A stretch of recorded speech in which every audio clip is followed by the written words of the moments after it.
Right. If you don't like okay, let's play Educating Ricky. Right. Brilliant. Go. Right. So- Ding-a-ling-a-ling-a-ling-a-ling. Educating Ricky. Right, what we going for then? Hanging the bacon, airy Chinese kid, alien gives man a beard. I think Alien gives man a beard. I'd like to do that. Right, there's this fella, I think it happened in America, and he saw a bright light in the sky. And God, if you're bored. and he stood there.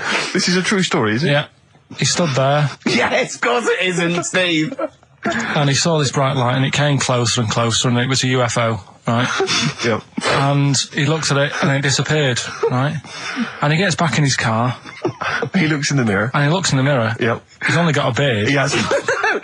You sure it wasn't someone else who got in the car and he was still standing out there? Right? What? And it turned out, Yeah. he got home and said to his wife or his girlfriend, it's a bit weird. So I just got out of the car to look at a bright light, and I got back in the car, I grew a beard, and she said, never mind your beard, where have you been for 3 days? And what had happened is... He passed out because he was pissed. No. The UFO had taken him for 3 days. Yeah. But he'd only thought that he'd only looked at it and it went away. Yeah. But what had happened is, he took him and he grew a beard because he hasn't had a shave. Right, okay. I mean, was Will Smith or Tommy Lee Jones anything to do with this at all? Did you see this on a video maybe and thought it was an educational film? No, it's from a book that some kind person sent in to me. Here. Can I just ask again, just again, I'm just throwing this right back at you. Do you think there's any other possible answer here? Right? A man is absent for 3 days from home. He's grown a length beard. of time that it could take to grow a beard, lest we forget. What if he hadn't actually seen a bright light in the sky? What if he was lying? What if he was lying? He got knocked unconscious. He'd had a car crash. Just any lying. number of other No, things. just lying. Or he was just lying. Yeah, he'd been on a bender, getting pissed for 3 days and that with was his his mates. excuse to his wife. And they went, Dennis, what are you going to tell your wife? Well, wait a minute. Wait a minute. You're not going to believe I was out with you, lads. Just say you're only away for a minute. No, I wasn't away from it because of the beard.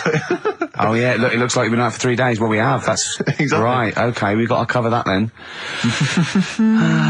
Alien abduction. Great one.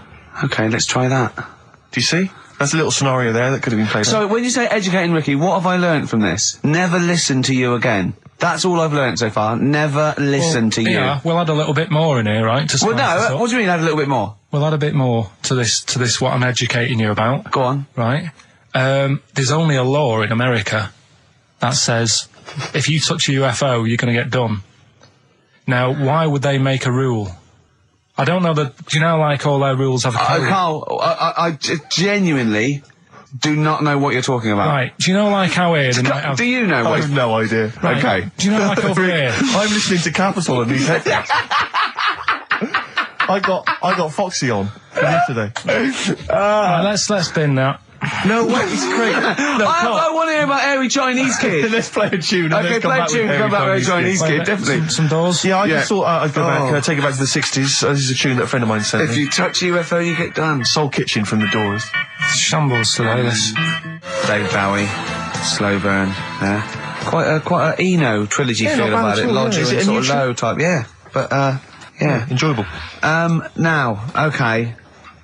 That's stressful, isn't it? I think we've got things working now. We've had people coming in and out, just shaking their head, going, "Shouldn't have bought that desk." But it's all sorted now, I think. And You notice how it took about 25 minutes for them to come down as well, though? Do you feel like we're maybe quite low in the pecking order in the building? Definitely. You know, it's like Capital First, Capital Gold. They can shoot off to other sort of pirate stations. Yeah. People's car radios, then they come back here. Oh dear. Oh, I had a job at Richard Sounds. Yeah. Light fitting was buzzing. Now, but we've got. Thanks for staying, listening. Right, okay. Educating Ricky. What have we got? Airy Chinese Kid. Go on. Right, yeah. This is the... I didn't want to do this. What do you mean you want to do it? Well, I wanted to give you three, and I gave you one. It was like the alien man gets a beard or whatever. Yeah, And- which was total rubbish, so this one should be better, maybe. Hairy Chinese kid. Right, well, we've talked about airy people in the past. True enough. Haven't we? Yeah.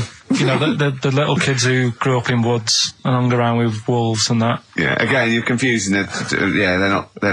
There were some people that were born very hirsute. They were not the people who were brought up with wolves. Yeah. You just put that together in your Homer Simpson type mind. Right, well, this is like a sort of close to that sort of story. But the weird thing is, right, Chinese people aren't that hairy as a nation.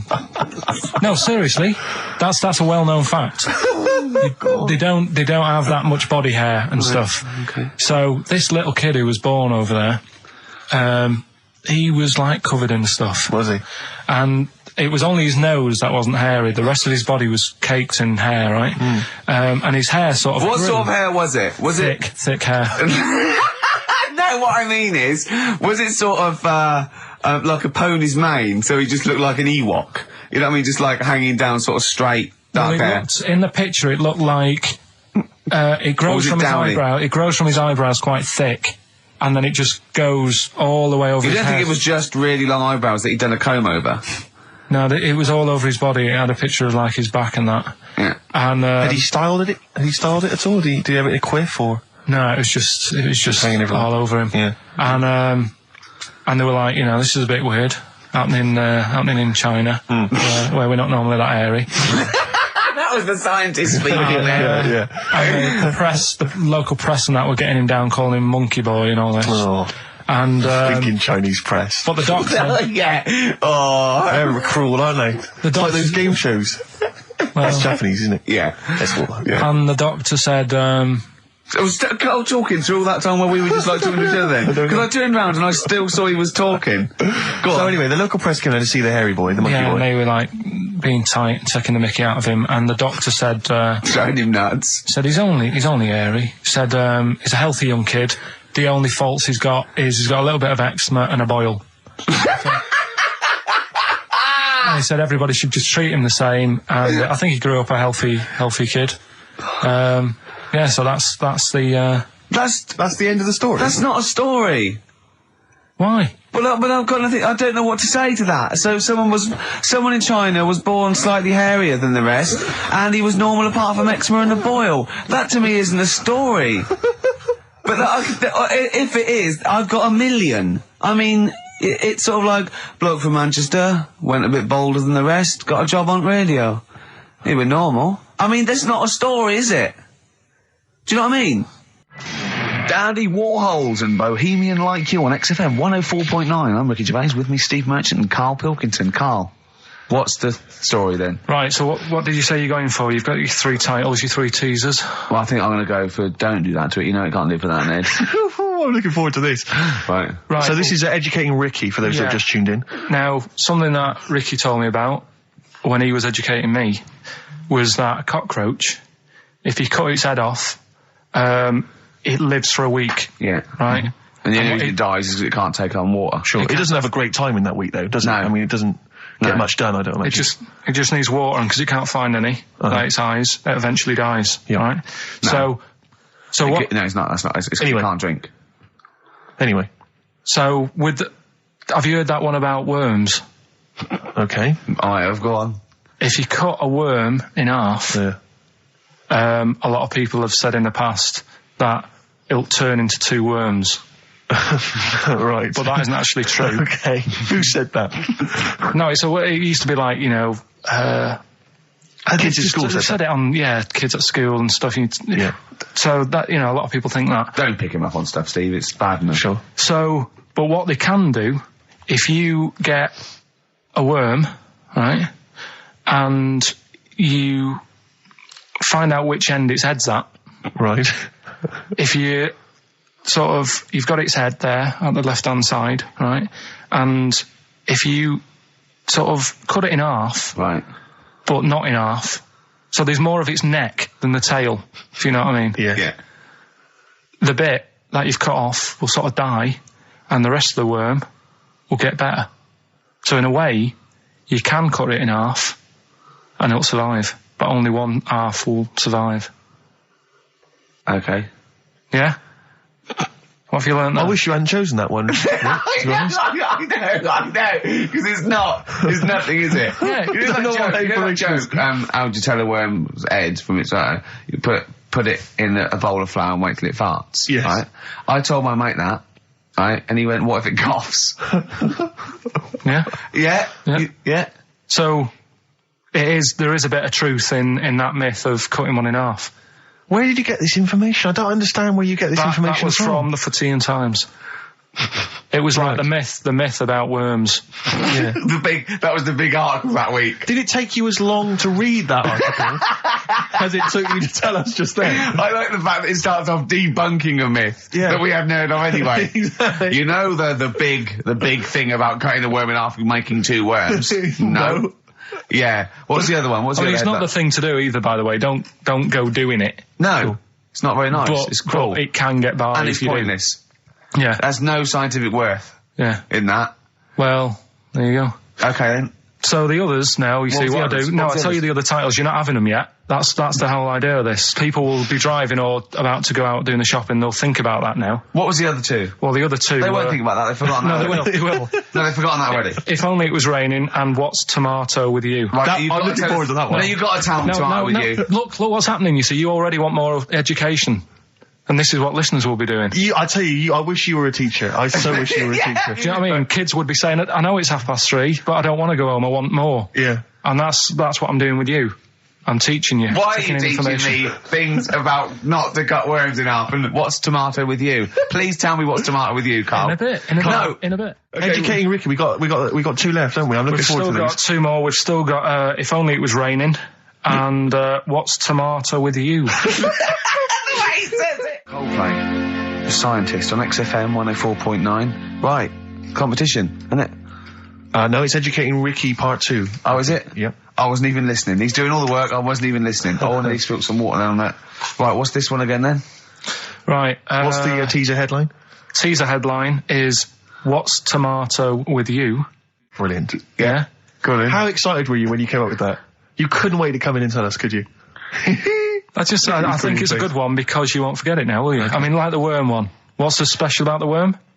A lot of people think that if you cut a worm in half, 2 worms will grow, but no. What happens is if you cut the head end slightly nearer the tail than the tail will die, but the worm with the head will be okay. So, it's exploded a myth. And taught me something. Right, so the second one, part 2 of Educating Ricky. What's Tomato With You? Yeah. What this one's about is, ages ago... This is scientific. There's never a date. There's never a country, a location. Okay, settle down, children. This is A-level history. Right. Once upon a time. Yeah. When a mental place with swords was a king. Forget his name, but he was a loony. So, and it was we're literally ages ago. Yeah. So, good luck in the exam. Yeah. Right. So, alright, many years ago. Oh, yeah, cleared that up. Go on. They thought tomatoes were poisonous. Right? Okay. Because what hold on, are they going to be proved wrong at the end of this story? Well, because I don't want to give away the ending, but is it something to do with are they poisonous tomatoes? No. Oh, you're having a laugh. I don't believe it. Go on. They could have been eating tomatoes all this time. Oh, Steve, what's tomato with you anyway? Okay, so hang on a minute. Let's just recap quickly. Many years ago, when people thought tomatoes were poisonous. Yeah. Go on, Well, they didn't know they were poisonous then because they were still eating them. But what was happening? But they're not poisonous. But hang on a minute. All right, and it's not. I'm just going to listen. I'm not even going to talk. I'm not going to tackle it anymore. If you remember, years ago they didn't have pottery plates. They had lead plates. Right? What are you talking? Just let him talk. Sorry, what year is this? Let him talk. Come on. Plates made out of lead, and what they'd end up doing, they'd say, right, do you want a tomato? And they'd go, yeah, all right. And they'd put the tomato on the lead plate and cut it, and because of the acid in the tomato, right, it would sort of make the lead runny, and the lead would go into the tomato, and they'd say, oh, it's lovely this, and they'd be eating it. They'd get food poisoning, lead poisoning, what have you, and they'd be really ill. So they thought tomatoes were poisonous, so they didn't eat them for many years. And when you say they, do you mean the people of Narnia? Yeah, this didn't happen. Where was this happening? Sort of in Britain and that. You put him on the spot there. Oh, I hope there's no uppity pupils at this school when they go, what do you mean, sir? Oh, if you're going to... Oh, I'm fed up with you. Do you understand? No. So the answer... No, you've got... No, right, okay, first of all, Carl, where'd you get this information from? Where did I 14 get times that? as well? Do you know... You can't remember. I don't know where I got that from. I don't know where I got it from. But why don't you think that makes sense? But, what? Someone once got lead poisoning from a tomato? Not just one, loads, and then all of a sudden... No. Why is this educating me? Because I'm telling you that tomatoes... I can't take anything away from this. I don't know what to take away from this. What have I learned? Don't mix lead with tomatoes. Why is this educational in any shape or form?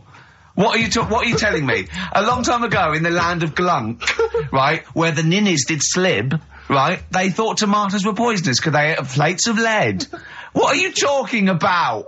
Yeah, but we all know tomatoes aren't poisonous. Is that what we're taking from the story? Is that the moral of the story? Don't believe these people that I'd never heard of before. What are you talking about, Carl? I think it's a bit weird. It's a bit weird, yeah. It's the same people that were spreading those malicious worm rumours. My hangover's coming back. I've got to get some water. Play a record that was rubbish. Anyway. Educating Ricky.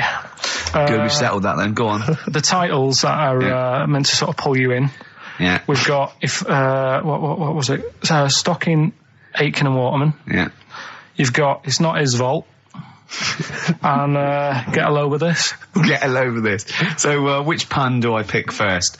I think I'll go for Get a Load with This. Get a lobe of this. Yeah, get a lobe of this, yeah. Well, that's a story about a girl who, she was deaf, right, for 4 years.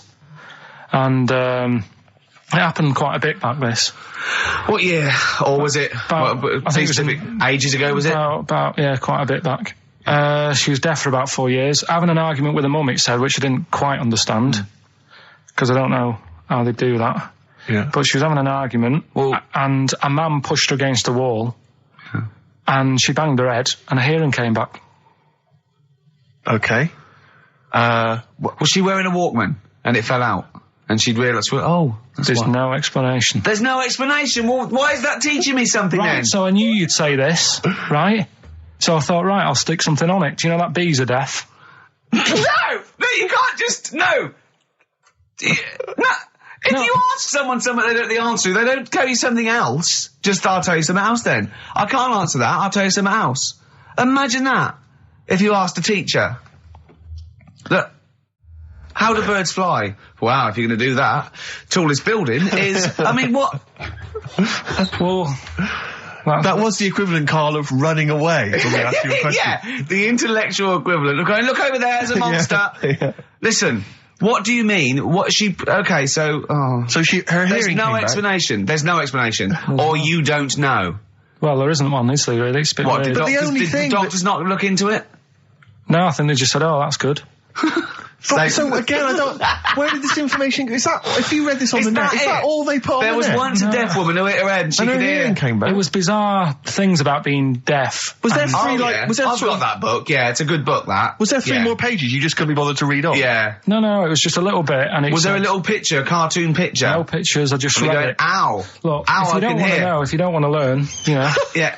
Okay, It's Not His Vault. Let me have It's Not His Vault. You got to save this. This has got to teach me something. It'll be an interesting story. Right, It's Not His Vault.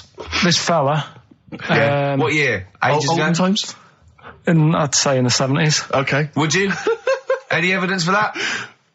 And, does he wear flares in the story? Right. Is that your reason? No, it's a bit like Yuri Geller, this fella, right? Where he's electric. He's electric. And, if he walks past the telly would fizz. If he walked past the radio, it all goes like that. Ooh. His hair stuck up all the time. And he'd be having a bath and everything would be alright, and then the power would sort of switch on in his body, and the electric in his body made him jump out of the bath. So... What do you mean, so? What is that so? What does that so mean? You've given us nothing. You've given us nothing. You'd have to at least give us the scientific explanation. Yeah. Electric eels have 400 volts in them. Oh, is this the running away again? What was that one called? Yeah, but but It's not his vault. But there's a reason not his fault. It's not his fault. I thought it was going to be something about keeping it safe. I think we should do these the other way round. I think you should tell us the story and then we'll hear the pun. It's not his fault. It's not his fault. Right, let's leave it. Play a tune. Forget it. Educating Ricky. Doing it. We're not doing it. No, we are. What are you going for? Oh, he can handle it, I think. Don't worry about him. He candle it. He candle it. Okay, let's hear this one. Right, are you familiar with the phrase burning the candle at both ends? Yeah. Do you know how it's come about? I know a man who does. I assumed that it was to get more light in the room. How would that work? Well, they'd put it sideways and light both wicks, so out of one candle they could get two. No, go on. No, what it is... It means you're doing too much, you're staying up too much, right. You're not getting enough sleep, and you're... Well, years ago... Yeah. When they didn't have light bulbs and that. Oh yeah, what year is this? Literally ages ago, specifically? Yeah, quite a bit back. Mm-hmm. Okay. Didn't have light bulbs and that, so they used to have candles When did the light bulb come in? Because I can't remember at the moment. Don't know. Okay, go on. So, yeah, so they've got a light bulb. You wouldn't know. You're a doctor. You're not a historian. Go on. And people who worked a lot of hours. Yeah. How many? Literally lots. They get up early in the morning because they have to be up early. Yeah. And it's dark outside, so they'd light the candle. Sure. And they'd wear it out a bit, and then they'd be getting in late as well. Yeah.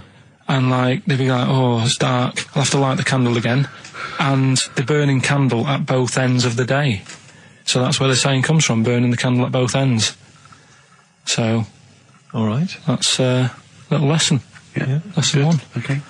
Can I have? No, you can't. Have you can't rush yet. into them, Rick. You've got to. I've got to soak in that. You've got to soak that one in. Any questions for Karl off the back of that? What do you think? So people were. I mean, basically, where this comes from is people were literally burning the candle at both ends of the day. Sure. There you go. So we've still got. Go on. I'm committed to this treatment. And I can't wait. This is like Christmas Rick, Eve for me. It's like Christmas. I've got to open another present now. No, I'm afraid we've got to save it. Rick, raw, Nirvana. Amazing. We were just talking. We were getting excited about that. Yeah, aren't we? got an incredible brilliant. voice he has. And Grohl drumming it's brilliant. You know, you're right. The new one from Nirvana. Well, it's time for Educating Ricky Part 2, isn't it? I'm excited, Karl. I'm going to learn so much from this. What's the choices again? What you've got left. Still keep phoning your answers to Email. Sorry, yeah. The answers to Rockbusters. Yeah. Right, okay, Educating Ricky, Part 2. Right. I'm committed to this treatment. Yeah. Is one. I've got to go for that one. Yeah? Yeah. Or the other one is the police are causing a bit of a stir. He still says it like it's the best thing he's ever come up with, which in a way is. It could be. Right, go on then. I'm committed to this treatment. Right. Do you know the saying... Is it just sayings now? Are they all sayings? This no, they're not. Okay. No, the other one isn't. Frog in your throat? The saying, there's a frog in your throat? Yeah. I assume it's when you croak a little bit. You sound like a frog. No. Right. Might seem a bit weird, this one, right? But years ago... Oh, yeah. Sorry, what is that clue? Committed to this treatment? It's about frogs Kermitted.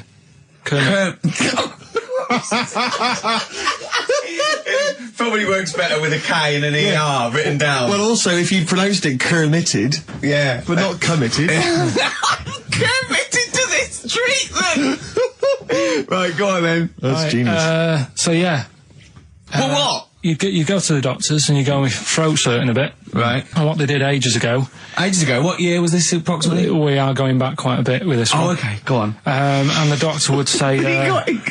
did history. Imagine years ago. Go on. And the doctor would say, right, keep your mouth open and you need to look at your tonsils. And the jaw would ache a bit because they weren't as quick back then because they didn't have the technology and stuff, and they'd have to stare at it and study it and stuff. And they get an achy jaw, right? Keeping their mouth open. Yeah, you get, you eat a Mars bar or whatever. So they'd sat there and they used to always close their mouth, and it used to annoy the doctor. Right? Oh. So what they did, they used to get a toad, right, and put it in the mouth. Rubbish. Okay, keep talking. keep talking. And that way, they couldn't close the mouth because either they'd squash it, Right. or apparently you're not allowed to lick a toad's back. So the doctor would have them for breaking the law. No, but it's poisonous, right? A toad's back. You should never lick a toad's back. Or put it in your mouth, really. Oh, just stop for a second. Wait. What? Can I just ask one question? Go on, yeah, just go ask on. one question. I've got a few, but no, go on. Sure. My initial thought is, it sounds like a brilliant bit of sort of medical knowledge there. It's a great idea. Yeah. My only thought is, how does the doctor see past the toad? Yeah. Your tonsils? What's he actually looking at with the mouth open? Surely the toad is in the way. Hopping around in the way? It didn't say. Sorry, and my first question is, was this on the internet? Yeah. Yeah, okay. Carl, that is bollocks. That is, I mean... Well, alright then. Let's turn this round. Where does the saying, you got a frog in your throat come from? Probably because you sound a bit croaky. Probably that. Probably because you sound a little bit like a frog when you've got a sore throat. Carl, did you not question it just for a moment when you read it? Just for a second, didn't you think, that seems an odd approach? Firstly, why a frog, of all the different Because species? it's poisonous. A toad. So it's a toad as well? Yeah, well, that it worked. I'm committed. Worked. No, My point is it's frog in the throat. I was going to change it to, have you heard the news Toad Day? But I went with the frog. Oh, God! Right, so that's think rubbish. about it. So that's rubbish. Next, can I have, Let's play a tune, let's come up with the God. last one. Can I just say... No, just play it. Yeah? Yo, Carl. I have to thank my mate Dave, who sent me an incredible 4-disc compilation. That was one of the tunes on there. It looks professional. It's amazing. It's incredible, The effort yeah. Oh, is he's gone to too much commendable. effort. Ben Queller, it's a track called In Other Words from his album Shah Shah. Open wide. Oh dear, that's interesting. Oh, here, doctor. Look, you've actually got a frog in your throat. I didn't get there. I put it in there. That's the most ludicrous story I've ever heard, Carl. Why don't you think when you read these things?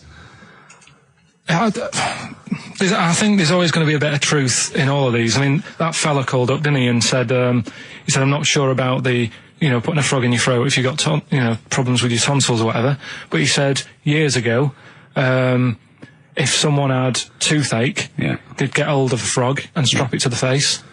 Yeah, sure. So maybe down the line, maybe they did. Maybe they didn't do I think Caligula made his emperor a horse and emperor as well. But I mean, well, what about the frog thing with a poisonous back? It's rubbish. That's true. No, the toes have the secretions in the Why? But they didn't put it in people's mouths. No, so well, I'll tell you why. When a badger or a heron tastes the toad, it's horrible. Ugh. The toad might die, but it's for the good of the species, because then think how many toads looking like that a heron could eat in its lifetime. So the fact that one toad sacrificed itself, all those other toads in that heron's manner will be safe. Why? I mean, we've talked about animals a lot on the show, right? Yeah. And when God made a toad... Sure. Right, okay. Well, I'm going to stop you there. Stop away. Don't. Just let him carry on. Right. Okay. Like, there's annoying things out there, jellyfish is a big problem with me. I don't understand what they do in the sea and stuff. Right. Right, but we'll leave them. Got right? to problem for me, but go on. We won't talk about jellyfish. No. With the toad, right, if it's to protect itself... Yeah. Right, now it's not to protect itself, it's to protect its species. No, yeah, but that, surely, right, if the toad had a choice, if God said, right, what I'm going to do for you here, you can have something like a lobster's got claws, big claws to have a fight. Or I can give you something that if someone's having a go at you, you've got to try and persuade them to lick you back as a defence. Yeah. What use is, right... Oh, God's... Well, I'll tell you why. What is God up to? The fact that there are still toads around is a testament to that defence working. That's all I'm going to say, okay? If the toad had died out, you'd have a point. But they're still around. It works, alright? And don't start slagging God off. He's got a lot on his plate. Basically, I think he took on too much. Particularly in 1 week. Exactly, it was crazy. Danger High Voltage, Electric 6, XFM 104.9, I'm Ricky Gervais, with me Steve Merchant. Carl's getting all flustered because I put an elastic band around his head. And we've had a definition of... Well, hang on a second, because there's an update to that, Rick. Go on. We did just have, one definition here of a frog in the throat.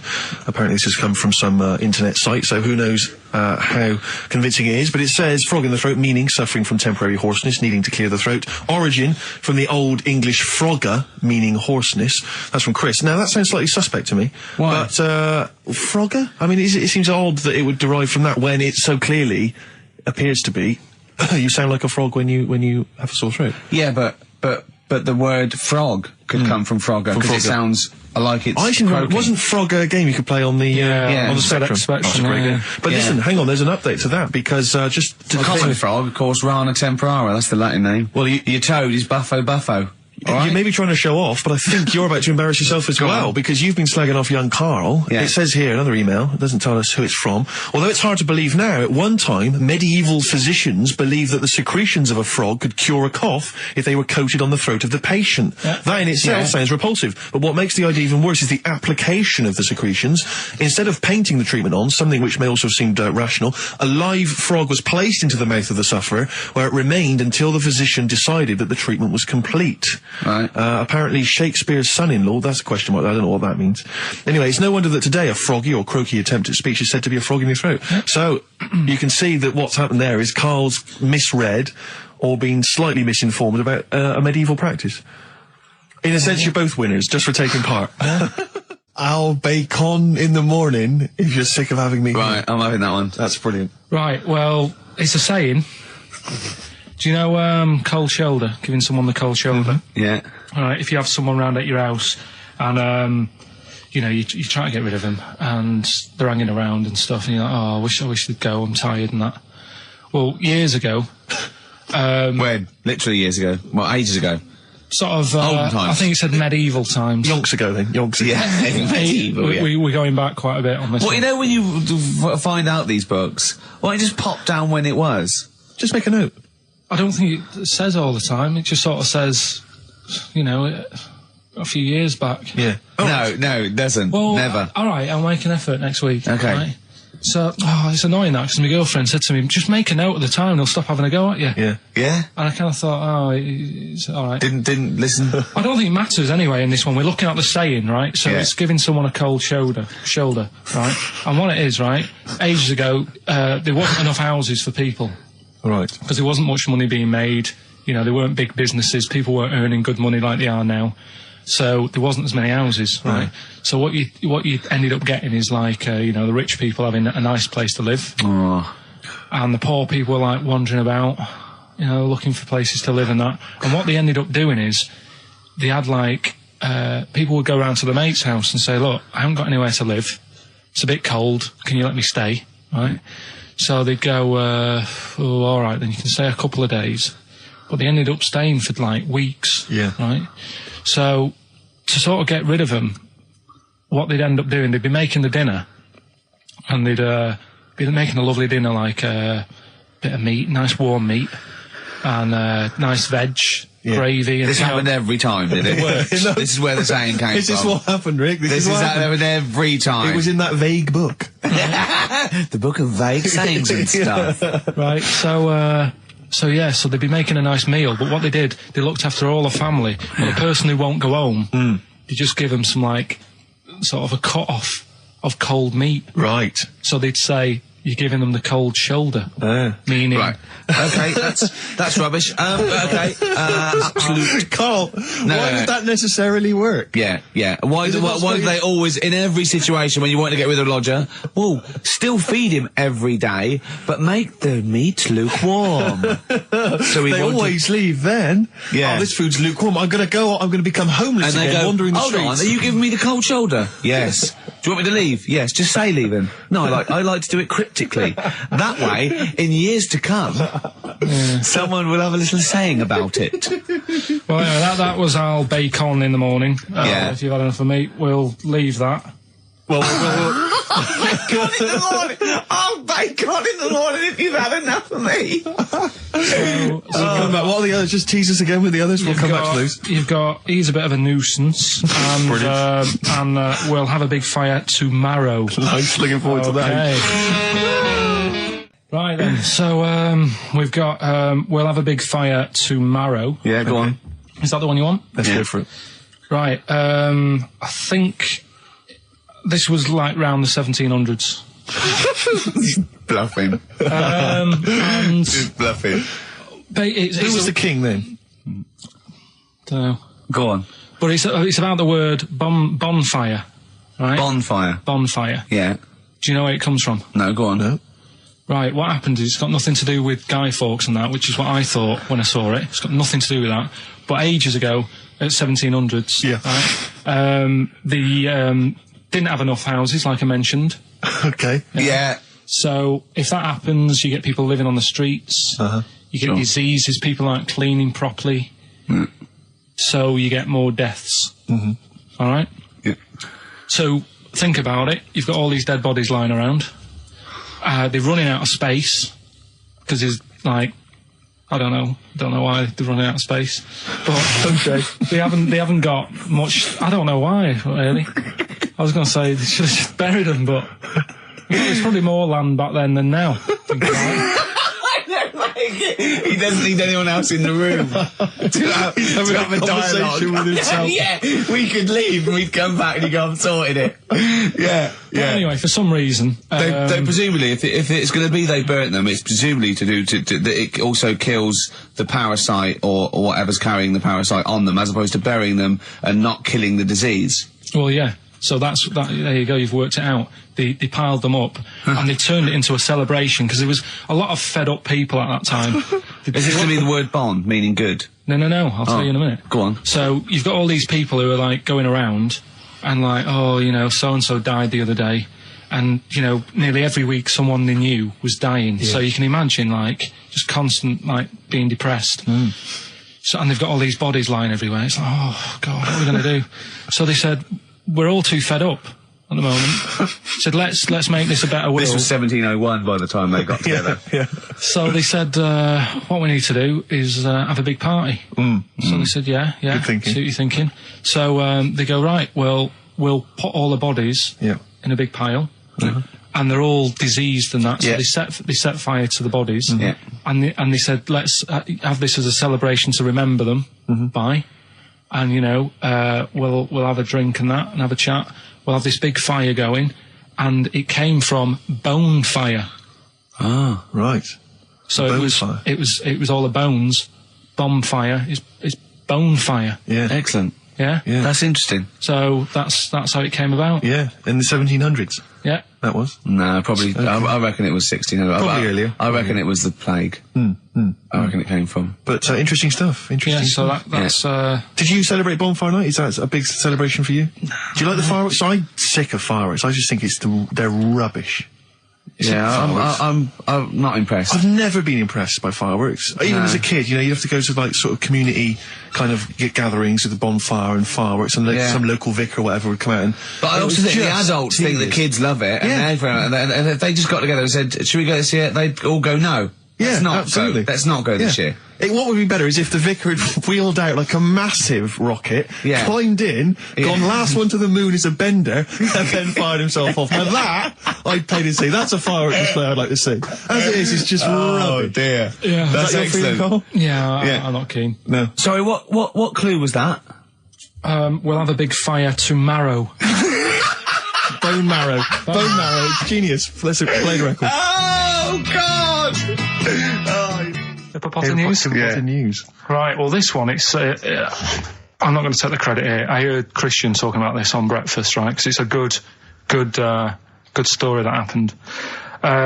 Basically, I don't know if I told you about it last week when we were having our spaghetti, but I think you did. Right, I know what it is. I know what this is. Okay, I've not heard this. right, there's a little midget. Right, there's a circus. I'm loving it already. Circus going on somewhere. I think it was in America. And is that present day or old times? I'm talking like in the last 3 weeks. Okay. Right, little midget. Circus, really packed out show. People are loving it. Steve, you'll ask the same question I did. I know. So there's a little midget jumping up and down on a trampoline. That's what circus is. Right. I'd pay good money to see it. So everyone's clapping, and he's getting carried away. Because he can't believe they're loving it. I didn't know they'd like a little person on a trampoline, but they love me.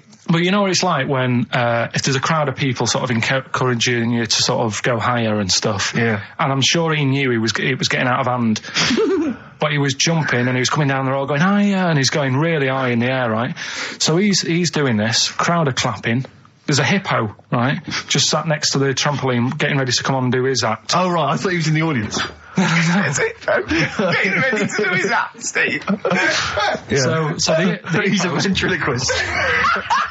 What do you mean he's sitting by the trampoline waiting to do his act? Because why does he sit in the dressing room and they go, 5 minutes, Mr. Muss, 5 minutes, Mr. Muss. So anyway, right, so the hippo's there.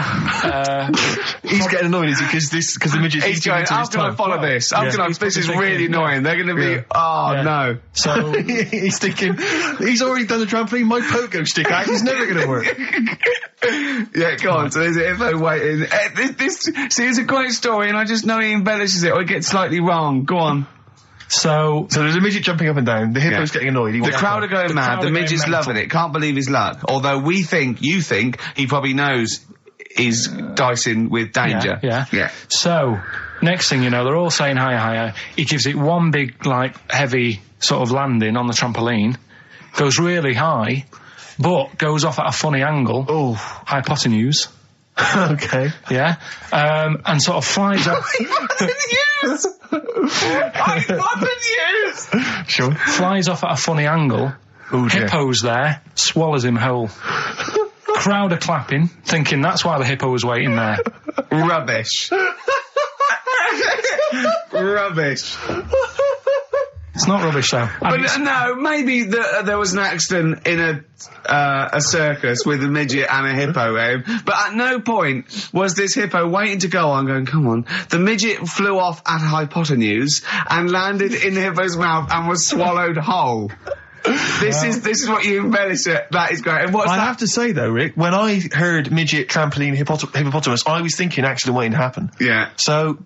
Yeah, maybe. I mean, it is that you should never put those three together. Never. It's a recipe for disaster. Everyone knows that. Midget, trampoline, hippopotamus. Are you mental? You're asking for trouble. Well, you know when he told me it, he said, and the midget, he didn't mention the hippopotamus, and he said the midget went on, and soon he fell off, and the hippo ate him. And I said, sorry. What was the hippo doing there? He went, it's a circus. I've never heard of a circus having a hippo. No, what do hippos do? What can they do? You can't train them, can you? What do you Aren't they very deadly? They're huge, aren't they? You can't have a hippo in a circus. Are you sure? You're not thinking of Zippo? He's neither kind. Yeah. No, and it wasn't some sort of where Zippo was eating a midget and it's some sort of horrible sexual act. No, it was definitely, I heard it on breakfast, right? Oh, okay, sorry. No, it's definitely fact. Yeah, okay, right, truth. okay, good. Can you believe it? Can you believe it? So, they're the two that are left. Which one's you going for? Can you believe it is not that picture, is it? That we saw. Which picture? The bloke with the... No. Right, no. okay. God, that was bad. Right, okay. So... I just better explain we that. We can't really discuss this on air, can we? Well, we can. Steve brought in, Karl, the best book ever, which is, what is it? I found it when I was moving house. It's an FHM publication, and it's kind of like lots of grotesque pictures and stories, and like a book of freaks and weirdos and grotesques. And Karl opened it, and the first one was like... At the back. At the back. Well, you couldn't believe your luck, could you? What was it? What was number 50? A bloke with two heads. And he said, what's number 1? Yeah. And then number 6, there's a bloke who's a squid or something. Octopus. Yeah. Yeah. He's loving it. At number 1, he said, well, it's just a fella under a rock. And I went, oh no, read on, I think I know about this. And it's the fella that was found, he caused a landslide while having sex with a chicken. And they pulled him off and there he is, the chicken. Right, so Karl could not believe his luck. So it's not that.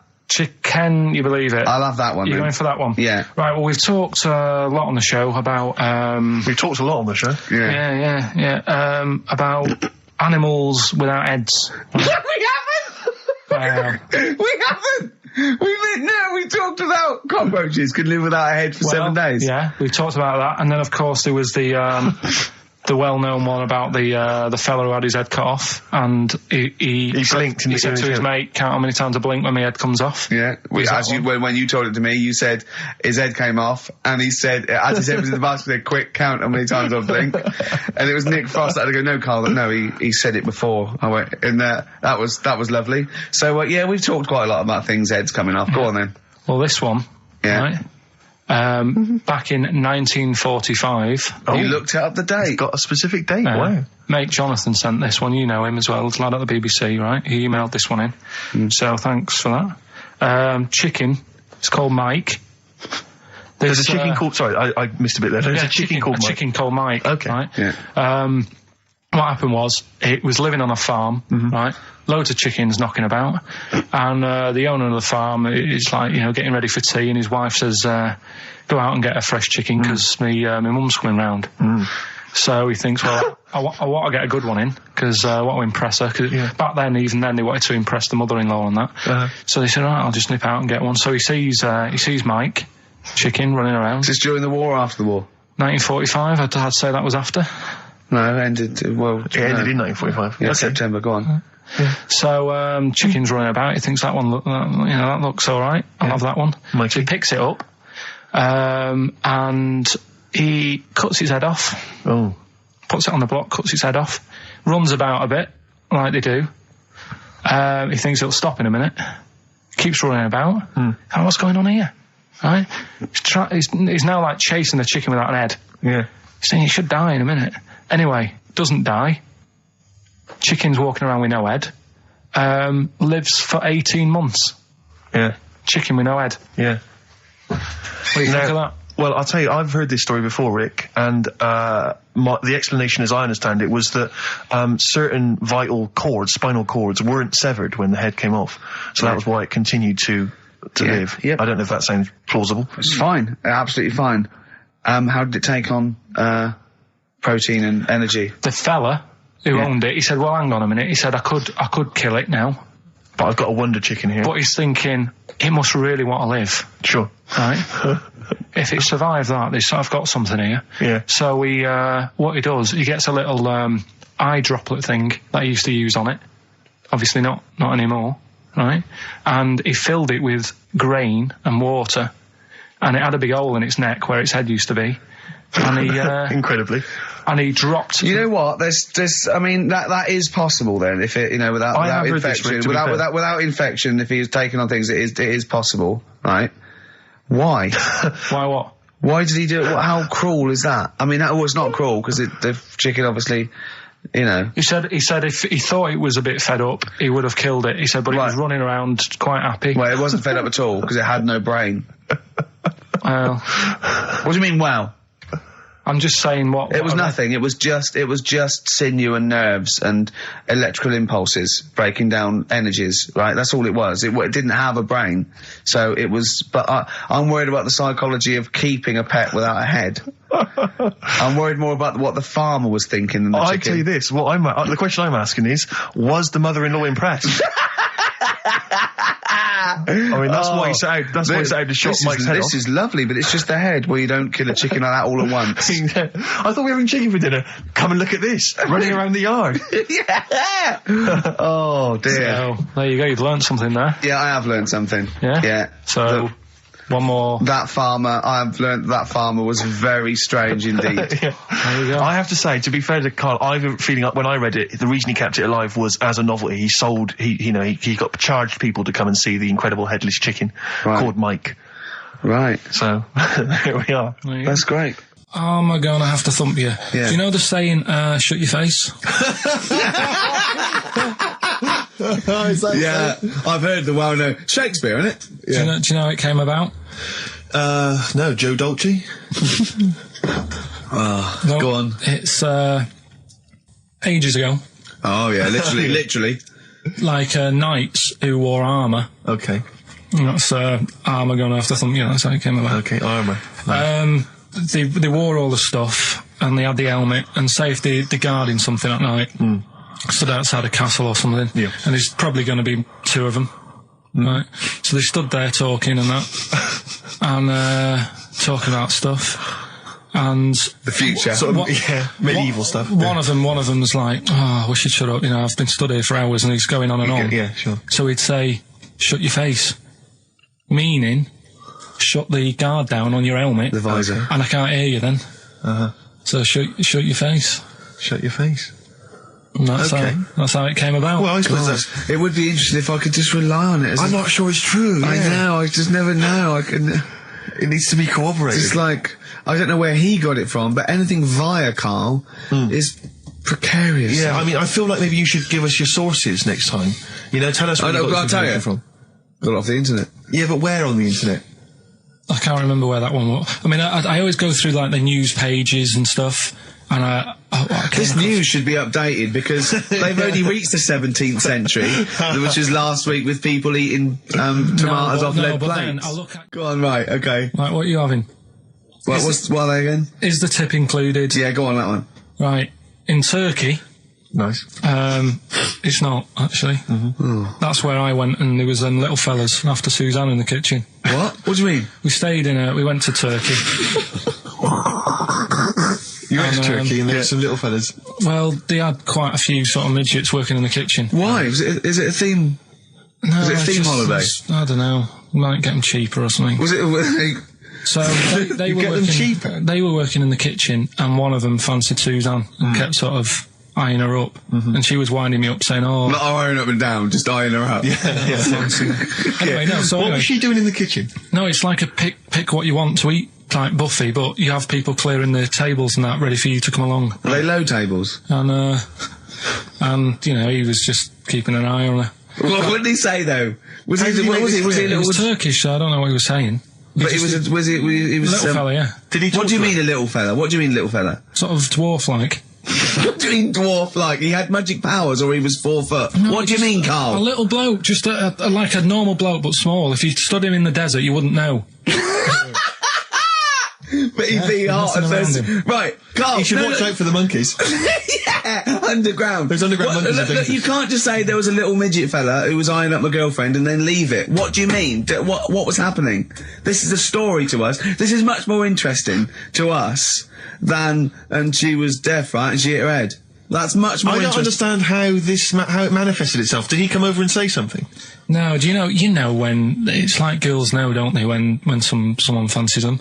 What do you mean there was lots of them as well? Do then? they? That's worth knowing. Listen, right, come on, right. So you went to this holiday, yeah? Yeah, wasn't And you that went good? into the downstairs room or something? Yeah, downstairs. And in you the looked dining over- Thought this is all. There's no one serving. Yeah, and they go, Wait a oh, minute. hold on, you looked down and there was a little waiter. room. There was loads of them running around busy.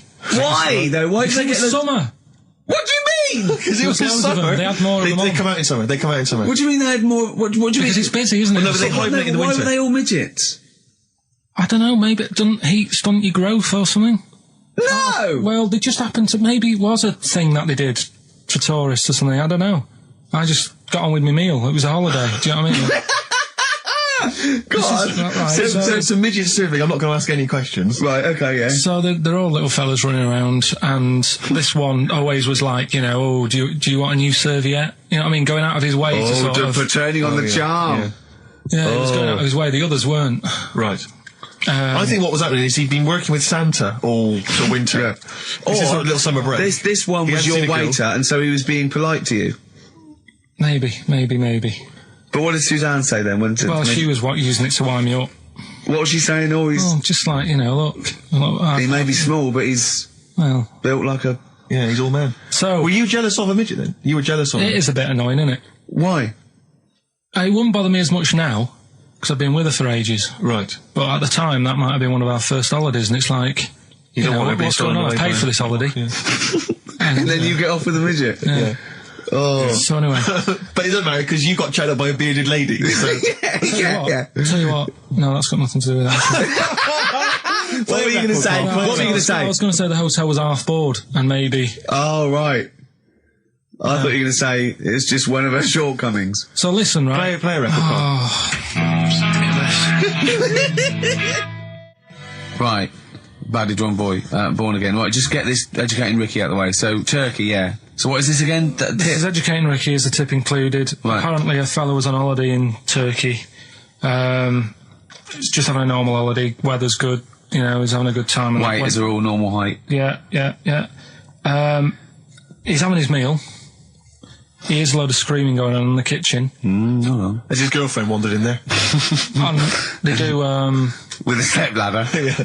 the circumcised people in the kitchen, and apparently... What are you talking about? Whoa. Slow down. We were Sorry, sidetracked there for a minute. what are you talking about? I'm excited about two things at once here. One, they circumcised people in the kitchen. Two, I guessed it was someone losing the end of their knob. He did, yeah. I started thinking like Karl Pilkington. Extraordinary. That is amazing. Apparently it was going on. It wasn't just a one-off either. Well, when I say a one-off, I mean they did it more than once. Yeah. Right? And there was... it was there for a week, and apparently the first night it was quiet, and then the rest of the week, every day, it'd be like having his breakfast, or even his lunch, or even his tea. Yeah. Right? He'd be doing it all day. Oh. You'd be hearing Lunch and screams. breakfast, fair enough, really. Yeah, Circumcision at tea time. Don't do that. And apparently it's a tradition over there. You can't even make a complaint about it. It's like, well, you should have found out before you come over See, it. I can't believe this is Sorry, true. I'm a little I bit can't lost. believe this is He was true. in a restaurant, in a hotel, and there were people having circumcisions in the kitchen. Yeah. Is that right? I'm even worried that we're bordering on the racist here, suggesting that is tradition, that Turkish people cut the end of their cocks off in the kitchen Yeah. at meal times. I think you're wrong, Karl. This sounds ludicrous, Karl. No, I don't think it happens everywhere. Right. I think this Just in Oh, particular this at this restaurant. hotel. certain places, Certain hotels. certain hotels. What, is it like 2-star? Yeah. Why did he go to the Foreskin Inn? It was his own fault, wasn't it? So that's Sorry, that's it, is it? Have they closed? Sorry, no, wait. That's the story. You educated me, right? Once a fella saw some Turkish people cutting the tip of their knob off in the kitchen. Thanks very much. Thanks very much, Karl. Got any more? Well, there's things you can learn from it. Either don't go to Turkey, No! don't have calamari when you're over there.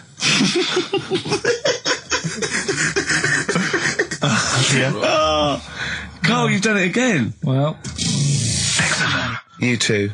I love that one. On XFM 104.9. I'm Ricky Gervais, Steve Merchant, Karl. Okay, Karl, one more. can't we just... Don't get the ump, just because so far you've come up with nothing. What's the last one? Give us the teaser clue It again. was, I want to come here in hindsight. I wouldn't have come here in hindsight. Yeah. Right, give me some education. This will be the thing that teaches me something. I can feel it in my bones. Come on. There's a kid in Kenya. He was messing about with some beans. Magic. We guessed that as well. You did, yeah. He's fed up because we've guessed his puns, I think. He put one of them in his ear. Yeah. The mum or the dad said, oh, what have you done that for, or whatever. Yeah. So I'll have to take you to the doctors now. So they took the kid to the doctors, and the doctor said, he said, I can get that out, I can sort that out for you. So he took it out, and the doctor said, right, that's £3.50. And the dad said, I've only got £2.70 on me. And the doctor said, right, well, and he put the bean back in his kid's ear.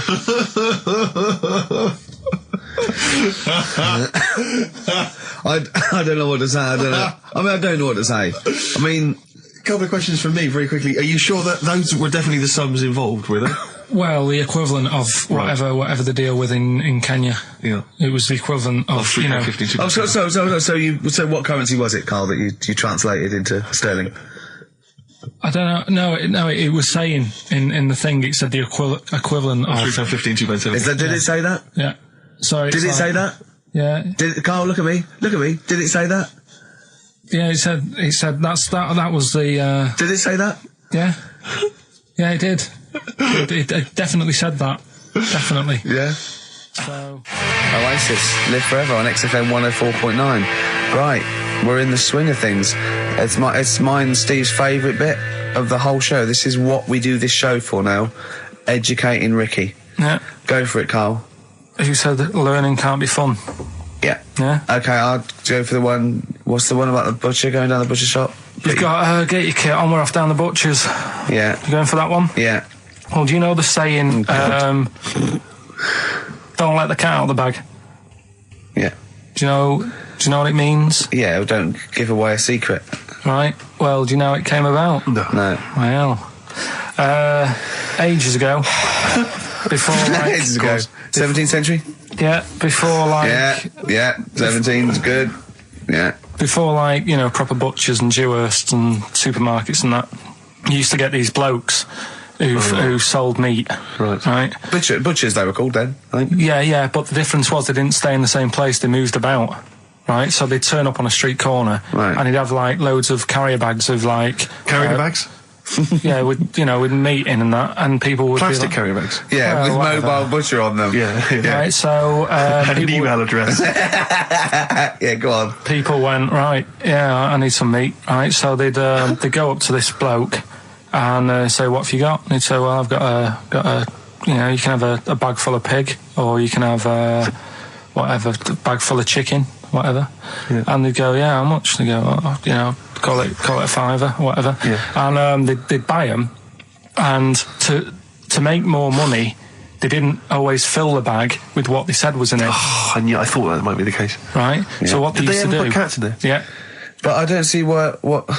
Okay, so sometimes they would put a cat in the bag and pretend it was chicken or whatever else. Yeah, so... But why was a cat any cheaper than a chicken? Because cats are wandering around the streets, aren't they? Chickens aren't.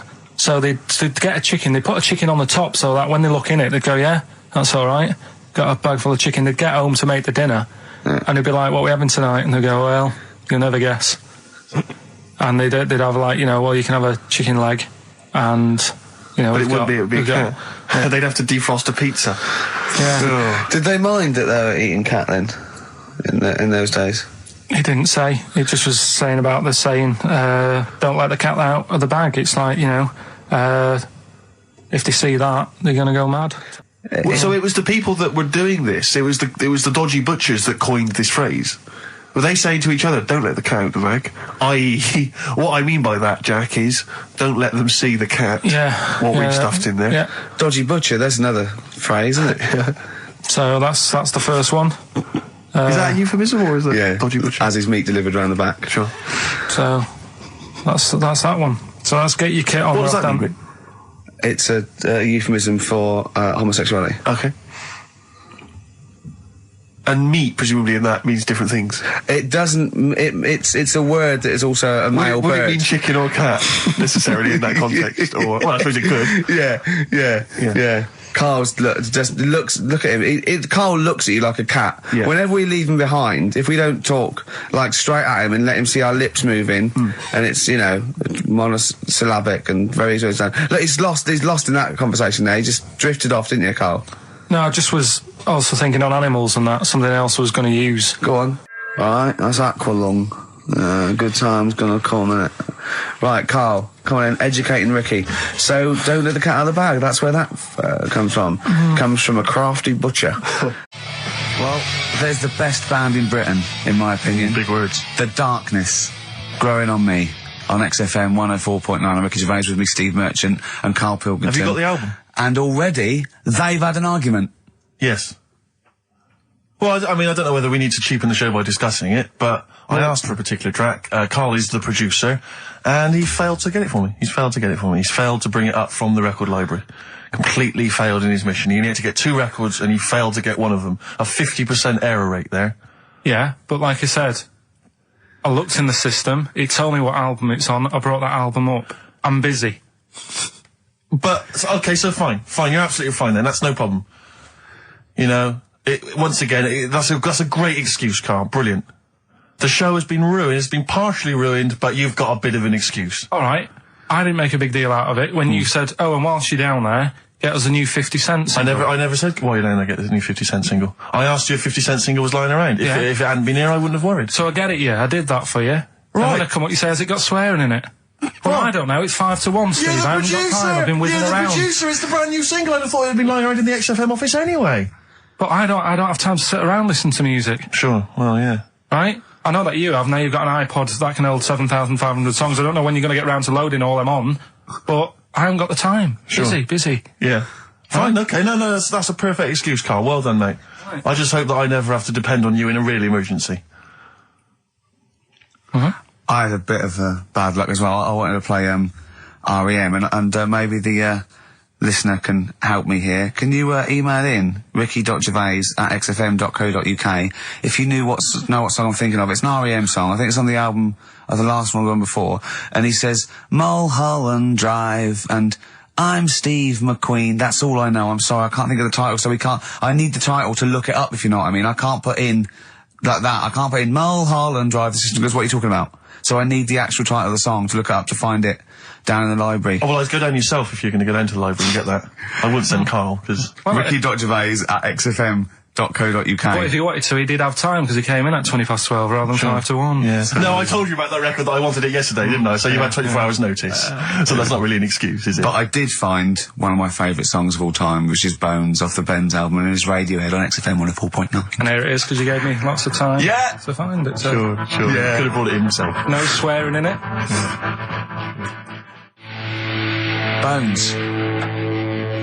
Radiohead.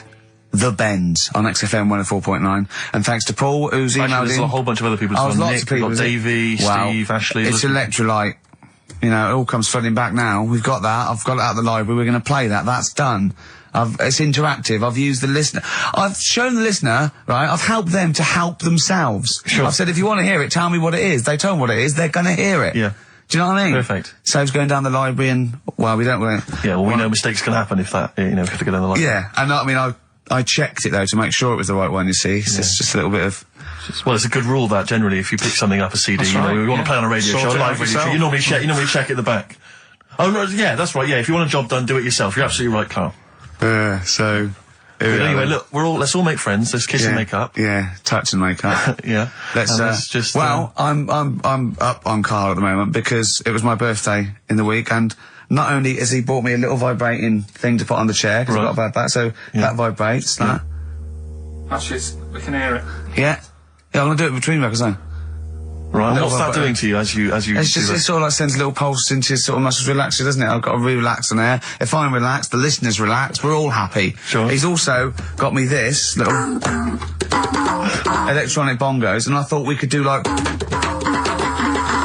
Oh! Chimpanzee that, monkey news, so it's like a jungle sort of thing. Sure, yeah. Brilliant. Well, that's supposed to be one of the great jingles, but even has so that. I've got the vibrating...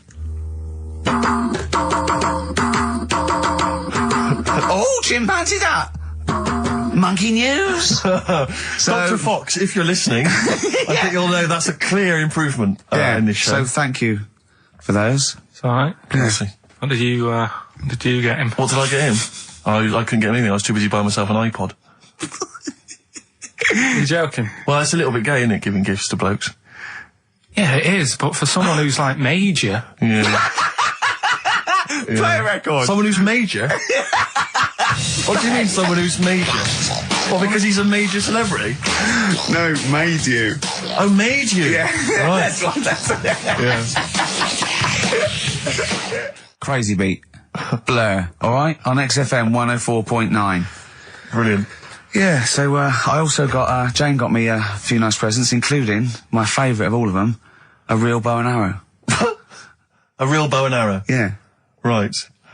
And what, you know, you're gonna rob from the rich, and give to the poor? Yeah! I just got to make the little outfit. You and your merry men. She's got me like 2 yards of green felt. Sure, yeah, And yeah. I've just got to find And a tailor. tree house. Yeah, someone who can make me a lovely little natty outfit. Yeah. Why has she bought you a bow and arrow? You live in central London, so where are you going to be using We've got a this? garden, I did it yesterday. I've got Right. my finger though, because I'm meant to put protector, so it's just, it goes so fast, isn't it?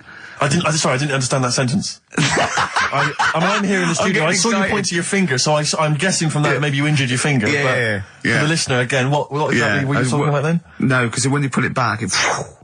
Okay. So... And do you have a target? What do you use as a I target? had a big cardboard box flat on it, down the tree. Right. I go, oh, it's brilliant. Sure. I'm getting a bit excited thinking about it. Yeah, no, indeed. Because when I make that outfit, I'm going to be running round. Yeah. Yeah. Yeah. So, and do you have a picture, like a face maybe on the target, like Osama bin Laden, something like that? Yeah. Sure. No, it just says, this way up, fragile. Right, okay. I forget what came in it. But, you know, it's good fun, isn't it, Karl? Bow and arrow, isn't it? Brilliant. Yeah? Would you like a little bow and arrow? Yeah, it's alright. Yeah. I forced out a rifle as a kid. Did you? Yeah, that's... A real one? Yeah, just shooting cans and stuff. Yeah. It's alright. So... Well, a wonderful anecdote. Well, I went out with a drink with Karl in the week, and we went to a restaurant, didn't we, Karl? It's a good night. And we sat there, and next to me, when Karl came, next to me was what's his name? Ross Kemp. And he was sitting there, and I saw Karl, and I tapped him on the shoulder, Ross Kemp on the shoulder, and I pointed to Karl and him, and I said, "It's nice to see you two back together again." Nice. And Karl was horrified. But Karl didn't know that I'd already spoken to him before Karl arrived. Yeah, so I thought it was okay. I thought I could break the ice because I'd met him before. Sure. So he just thought I was insulting him. And in the week we were talking about his little head, weren't we, Karl? And Karl suddenly stopped the conversation and said, "If I had hair, what would we be talking about now?" I think he had enough of everyone talking about it. And he looked good though. It's a special little do. He had it sort of, cropped a little bit more. I like it when he's just freshly had it done. Mm. Do you like? Yeah. Has that ever happened to you, Steve? If you're somewhere, say if you sat somewhere, does someone sort of, is he anyone else who you look like, or would you say you're a bit of a one-off? I love these two. But to be fair, to be fair, he seems to be having to go at me an awful lot more than I do at him now. I mean, he just starts it. He starts it out of nowhere. I think his is sort of a get back for the way you treat him as a producer, not. But he's not a producer. If he produced the show, I wouldn't have a reason to criticise. But I think this is it. Oh, but God. Seriously, I mean, it really winds me up though, because it started as a joke, but now it's abuse. Yeah. He got annoyed at Heat because it said Karl, producer, well, not so much a producer as just a bald mank. And he went, "Can they say that? Yeah. Can they say that?" See, that's a magazine, an independent publication that's identified what exactly it is you do. Yeah. Here we go then. Go on, bring it on, because here we go. He's looking at me. I know he's thinking. I can hear the cogs I'm not working. thinking anything. It's fiction. No, that is true. Never a true word. Play a record. Now then, I heard this on VH1 in the week, and I have not been able to get it out of my head, and I really kind of want to get it in everyone else's mind now so they understand the pain I've been going through. Miss You by the Rolling Stones. Yeah. I hope that's now embedded in your brain and you can ruin a week by having to sing that constantly, irritating people in shops and everywhere you go. Miss You by the Rolling Stones. Good track. Good track. Karl, Jonathan Ross came out of this last week, and we were talking about stuff, and Karl was mesmerised when Jonathan told a story that he was bored once in a hotel room and shaved his arse. He shaved his arse? Yeah. Sure. And Karl, you didn't stop questioning him, did you, for about... I just wondered, at what point do you sort of say, "Oh, this is getting on my nerves"? Do you know what I mean? Yeah. It's way too long, tucking it in his socks or whatever. Yeah. But it's not, I mean, it is boring in hotel rooms, because I told you before about when I was in Edinburgh and had nothing to do, there was nothing on the telly, and you've eaten the shortbread biscuits and that. Yeah. And so that's when I read the phone book to see how many... That's when you read the phone book? Well, to see how many Macs were in Scotland, Macintosh. Sure. Yeah. And it was 42 pages. Yeah. Yeah. Jonathan, I don't know if he'd already done that. Yeah. And, he said he shaved his arse. Now, when we say shaved his arse, Not his cheeks, Oh, all of it? yeah, all of it. Did he say that? Well, I think that's... But other than the cheeks, there's not much left. But then we got to the fact that me and Jonathan, if we pulled our wealth, we could have shaved Karl's arse for £1,000. Right. And he said, "Yeah, for £1,000 you can shave my arse." Suzanne said, can I say this bit? Your girlfriend said what, Karl? She was annoyed. She says, "Well, I'm not allowed to go there. Why is anyone else?" And of course the whole table stopped and leant in and said, "What?" She went, "He doesn't like me touching him there." I went, "What do you mean?" This is too much information. It was too much information. I like the fact that you've had this conversation with her. I like the idea that she touched your arse once and you went, "Woo, hands off." Yeah. I love you, but keep your hands away from my arse. Do you know why he said he's talking about the most intimate part of the arse, the middle arse he's talking about, and he said, I said, "Why?" He went, "It's a bit gay, isn't it?" I said, "How can a girl touching it be a bit gay?" If you stood behind it could be anyone, doesn't it?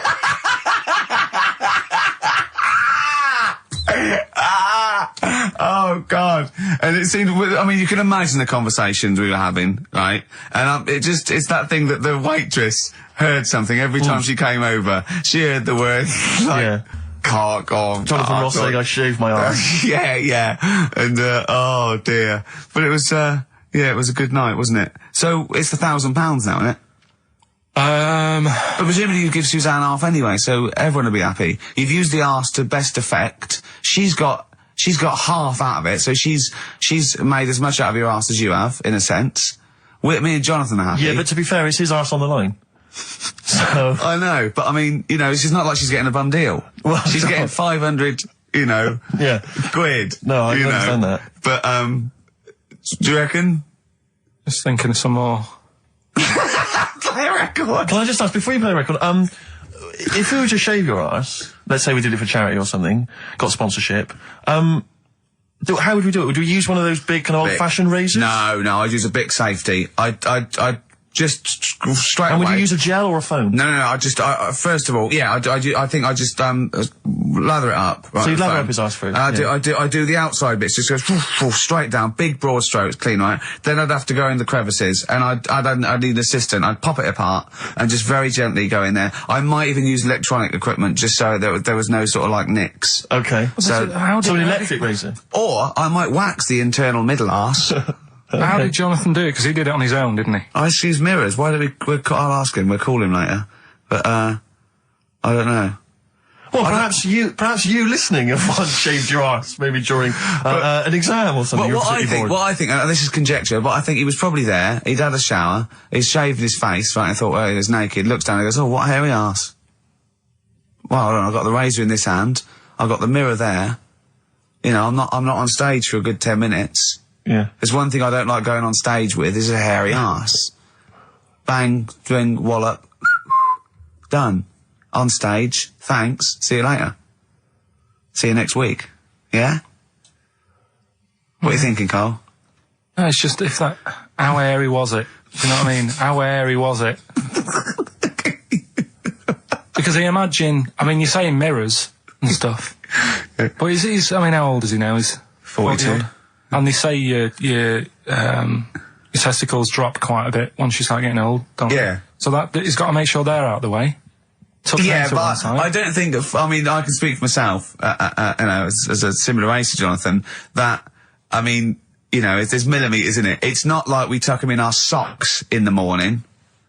They're still in the same place. You really wouldn't know the difference. It wouldn't, if we filmed it in, time-lapse camera, it wouldn't be like a bungee jump. Do you know what I mean? They wouldn't be moving a lot. Yeah.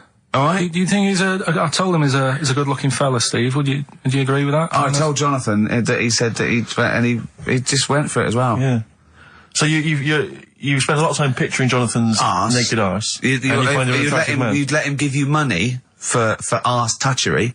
Yeah. Whereas your girlfriend's got no chance, and you're saying he's a good-looking man. Do you want to play a record and think about what you've done? Interesting. 50 Cent, 21 Questions, new single from him. Well, me and Carl got a joint favourite lyric now. I love you like a fat kid loves cake. Yeah. That's great, isn't it? But, I like it because it's funny and humorous and cheeky. You like it because it means something, don't you? You think that's the absolute truth. If someone was to say that to you, that would be the most romantic thing they could say, innit? Because it's... No, I'm just thinking you know what it means. It's like the Elephant Man, right? The Elephant Man, that's what he's called. Again, you know what you're going to get. The fat kid loves cake. You've said it all, you don't have to say any more. I can't believe it. I'll tell you what made his day the other day. I love it. Jonathan Ross said The Elephant Man is one of the best films ever made. Yeah. Endorsed by a celebrity. I know. Well, by a film buff, really. It is good though, isn't it? It is a very good film, yeah. We have got Cheeky Freak of the Week coming up. Right. There's been a lot of stuff going on this week. In the freak world? Yeah. Is it really? Yeah, there's loads. Stuff that we can... The one that hasn't made it. God, this is one that hasn't made it, so we'll judge it on that. Go on. There's a woman, right? Do you know how, in a way I thought Elephant Man, it was a bit tight because, they sort of took him on a freak show, did a bit of a road show with him and stuff. Yeah. There's some woman, I think she's in India, like now, who, makes a lot of money because she's got 3 legs and 7 toes, stuff. And she was saying, people pay quite a lot of money. Not Squiddy Patel. It's not that much money, compared to here, but over there, it's, loads of money. Sure. And all you do is, you go around to her house, and you pay this lot of money, and people just go, oh, look at that. Extra leg. Extra leg. Right. It's quite a lot of money in that. So she hasn't even got to go out on the road anymore, like in the old days. No, People come to that's her. what annoyed me. It's like, well, you could get to them faster. You go and see them if they're paying the money. Sure. But yeah, there's... What she could do is go in and buy a pair of shoes, right, and then nick one on the way out, because they only put one out, don't they? Good idea. So she could get, you know, 2, 3 for the price of 2. Just one of the many perks of having Just 3 one legs. of those ways of having 3 legs. The other one is, I mean, keepy uppy. But she'd be good at that, Shouldn't wouldn't do that. She just stays at home and puts her feet up. But anyway, that's not even Cheeky Freak of the Week. That's coming up later. Coming up later. Oh, brilliant. Now, Rockbusters, dead in the water, isn't it? We've killed that off, have we officially? We killed off Monkey News and Rockbusters. Didn't I tell you that there was some sort of petition for Monkey News? Was there? What was the Caused story? a lot of, it's loads of emails and that. You mean saying- you've done Monkey News? You mean you want to do Monkey News? No, but seriously, there's uproar. And people were like, you can't get rid of Monkey News. Yeah. Don't be doing that. Who sort of what? Loads of people. Was it monkeys? Trying to write the complete works of Shakespeare? Did Tony Blair get a whiff of it, and he's coming So down we're like a doing ton of Monkey bricks? News. And Rockbusters, Steve, if you've got a better competition, then we'll do yours. That's fine. Do you know what I mean? If that's what you want to do, we'll do. What did you want to do? No, I was just wondering whether we should perhaps not do a quiz at all rather than do that piece of rubbish. Might be better to have nothing. Might be better just to have silence during that part of the show than have Rockbusters. I don't know. If We I should give you discuss it off if I air. give you the clues and that, and if you think they sound rubbish, we're not doing it. Well, I know that. I guarantee they're going to sound rubbish. All right, let's make it the last Rockbusters then. This is the last Rockbusters. Well, it depends. This is okay. This is just, if it's good, you get a reprieve. It's all about this. Okay. Okay. Go on then. Let's do Rockbusters then. Oh, we're doing it now. Should we play a record and do it after that? Do it after. Well, I'll tell you what. I'll tell you the prizes and then we'll come back with the clues. Because I've dug up that REM track, Excellent. so it's an interactive show. Okay, we've got the best summer holiday album ever. What we got on there? It's got Brilliant. Elvis versus Junkie XL. That's Yeah. brilliant. Yeah. Holly Valance is on there. Yeah. Laz Ketchup. It's all the stuff that the XFM listener is craving. I got- Tribute to the Ramones album. We got Red Hot Chili Peppers are on there. Metallica. Street Legal from Bob Dylan. That's nice. Brilliant. Did you just buy that in the 4 for £20 from HMV deal? Fair enough. Once That's a again, good album. The Talons of Weng Chiang, a Doctor Who classic. Yeah. And there's something for the XFM listener, 8 Mile on DVD. I as thought well. that was nice, that film. That was the last bit was funny. It's a good film. And some good rap-offs in that as well. Yeah. So let's play a tune and then we'll come back with the Rockbusters clues. REM, go on. Give it to him. REM, Electrolyte on XFM 104.9. Ricky Gervais, Steve Merchant, Karl Pilkington. I walk down Oxford Street every day to go to the office, and it is like running the gauntlet in Gladiator. It's not only is it just like, you know, you have to dodge people and they're dawdling or rushing or, you know, keeping into the road to get past some people but avoiding taxis, but it's like hands everywhere, like leaflets. I don't know, there must be 1 million leaflets given out. It's all Mobile phones, sandwich shops. teach yourself English. Yeah. Teach other people English. I know, and those charity people, something for Alzheimer's, and I've been caught about 6 times where I couldn't say no. I've got about 8 standing orders now because I just couldn't say no when they confront you. Yeah. Which is, you know, It's amazing how often I'm on the way to a meeting. I'm always on the way to a meeting, and then I always feel guilty if I walk past them again 2 minutes later with a HMV bag.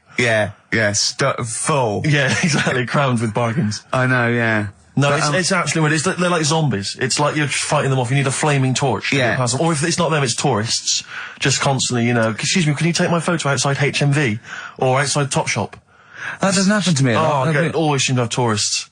Just I in think the I way, walk- just kind of dawdling, you know, I looking up at walk the so buildings. fast. I walk so hard. I put my head down and I just try and walk so fast everywhere now because it's But Oxford Street is just it's unbelievable now, and I think it's age that I've started noticing it. Even if the window's open, and I hear just like cars and they're on the mobile phone. It's the loudest place in the world. Yeah. I don't know what we can do. Well, isn't it one of the busiest streets in? Is it either the world, The or universe? It is mental. I think if we carpeted it. That would And help, put some certainly. curtains up. It would just deaden. It's like pubs with those polished floors and metal tables, and everyone's having to talk like that to be heard. The jukebox is quite loud, and I want to go. Just turn everything down. Yeah. Let's put some carpet down, just talk quietly like this. Yeah. Put the music down a little bit. We'll have a good time. I've never quite understood that impulse. I don't, again, if it's age where you go in a club or a pub, as you say, and the music's just slightly too loud. So it just makes everything slightly tricky. It's slightly tricky to have a conversation. But what annoys me is when it's for the amusement of the barman or barmaid. If they're bored, they're in a pub, they've got the music up, their music up, right, techno blaring, right, they've got a telly on, watching a soap opera, and I want to go, choose one or the other. Yeah. I mean, what are you watching? I got a minicab last night. I imagine you don't travel in minicabs, but the guy driving, one of those guys, I know he's driving a cab on a Friday night. Okay, no one wants to be doing that. And he had one of those phone, the little earpieces that you put in, so it looks like they're talking to themselves. And he's there, and he goes, where are you going? I went, crouching. He went, and he's chatting on his mobile phone the whole time. His voice was so loud, he had the radio on as well, and he wasn't concentrating on the road. I just thought, look, I'm paying you £10 here to take me somewhere. Please, just stop chatting or arranging your social life for 2 minutes. Yeah. Get me to my destination safely, and then you can resume your conversation. My favourite one is, I'm going to so-and-so terrace, please. Where's that? I want to go, right, you're not taking me then. Yeah. I mean, I don't know. I don't know. Exactly. I don't drive, I'm paying you. That's why I'm paying you. That's got to be part of the service. But, I mean, I know people who've been in many cabs, didn't know where I was, and didn't have an A to Z. No, I was in East London once. I said to him, I'm going to North London. He went, where specifically? I went, Swiss Cottage. He went, sure. I said, do you know the way? He went, yeah. Set off. Along the way, he went, do you know the way? I said, I thought you knew. I said, have you not got an A to Z? He went, no. He was one of those guys who'd just taken his car out middle of the night. That was all he had. All he had, all his credentials were he had a car. No map, no torch. The two other things I bring with me. And he said, so we're driving along. He went, I could probably get you to Camden. I was like, okay. He went, it's a start. I mean, that is the start. Exactly. He went, do you know the way to Camden? I thought, pull over. It's not worth it. I'd rather hitchhike. I'd rather walk. Ludicrous. Those people who just go out. Yeah, they just take a car out to earn a fiver. I bought a car. Have you ever done that? No, well, I'm sick of living here. And you say about people hassling you. When you say here, you mean the world, don't you? No, just in London is doing me head in now. The other week, actually, walking home from here, and like you say, there's always someone hassling you, saying, do you want to buy this? Do you want one of these? Going down Carnaby Street, right? There's your first mistake. He said, into meditation. So I was like, and I had a bit of time to kill, so I thought I'll have a chat, right? Have you got time? Oh, we've never got time, we're too busy. Yeah, I thought you were too busy before. Well, I said, what's all that then? What do you do? And he said, we teach you how to breathe. I was like, well, I'm 30. I think I've done alright. And he sort of said, forget it. Forget it. I'm 30. And in Selfridges, they do, like Evian or whatever, that water company are there. And they've got like little glasses of water, and you walk past and go, have you ever tried this? It's water. Yeah. Oh, here you go, we'll try it. You go, Jesus Christ, is that what water is? What have I been drinking then? You've been drinking piss and mud. Have I? I'll have a bottle. Anyway, listen, Rockbusters. Oh, come on then. Let's get it done. Really? Yeah. Come on then. Right, so cryptic clues and initials, you work it out, it's a band and stuff. Yeah. Right, Brilliant. First one. Bob Holness. The first clue, the doctor said part of the foot and the leg was no good, so he took him off and he threw him away. That's the clue, the initials TB. TB, right? The doctor said part of the foot and the leg was no good, so he took them off and threw them away. Second one, the Scottish monster has got a bit of a tan. Right, the Scottish monster has got a bit of a tan. Okay. That's TD, right? And the last one, the 60s singer had a heart attack whilst he was having it away. We won't be seeing him again. Right, and that's FNM. Well, the 60s singer's had a heart attack. He was having it away. We won't be seeing him again. Email in. Ricky.Gervais. Remember, this is to save Rockbusters. If people don't get this, right, it's no more. So you better, if you want this feature to stay, you better get the clues. Right? Good work, Carl. We'll give those clues again after the next tune. What are we playing? Deafness. Yeah. Oh, you love it, don't you? You love it. It's a good stomping pop #1 rock. XFM. Jane's Addiction, Just Because.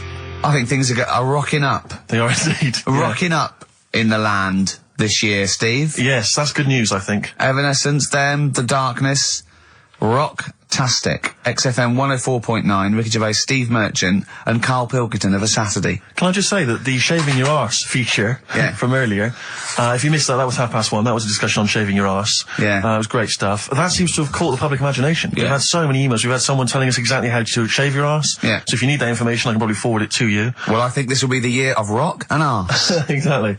But it's extraordinary how, you know, just a simple discussion like that you would think perhaps was crass, crude. Mind you, our listeners do like Karl talking about monkeys. Sure. Do you know what I mean?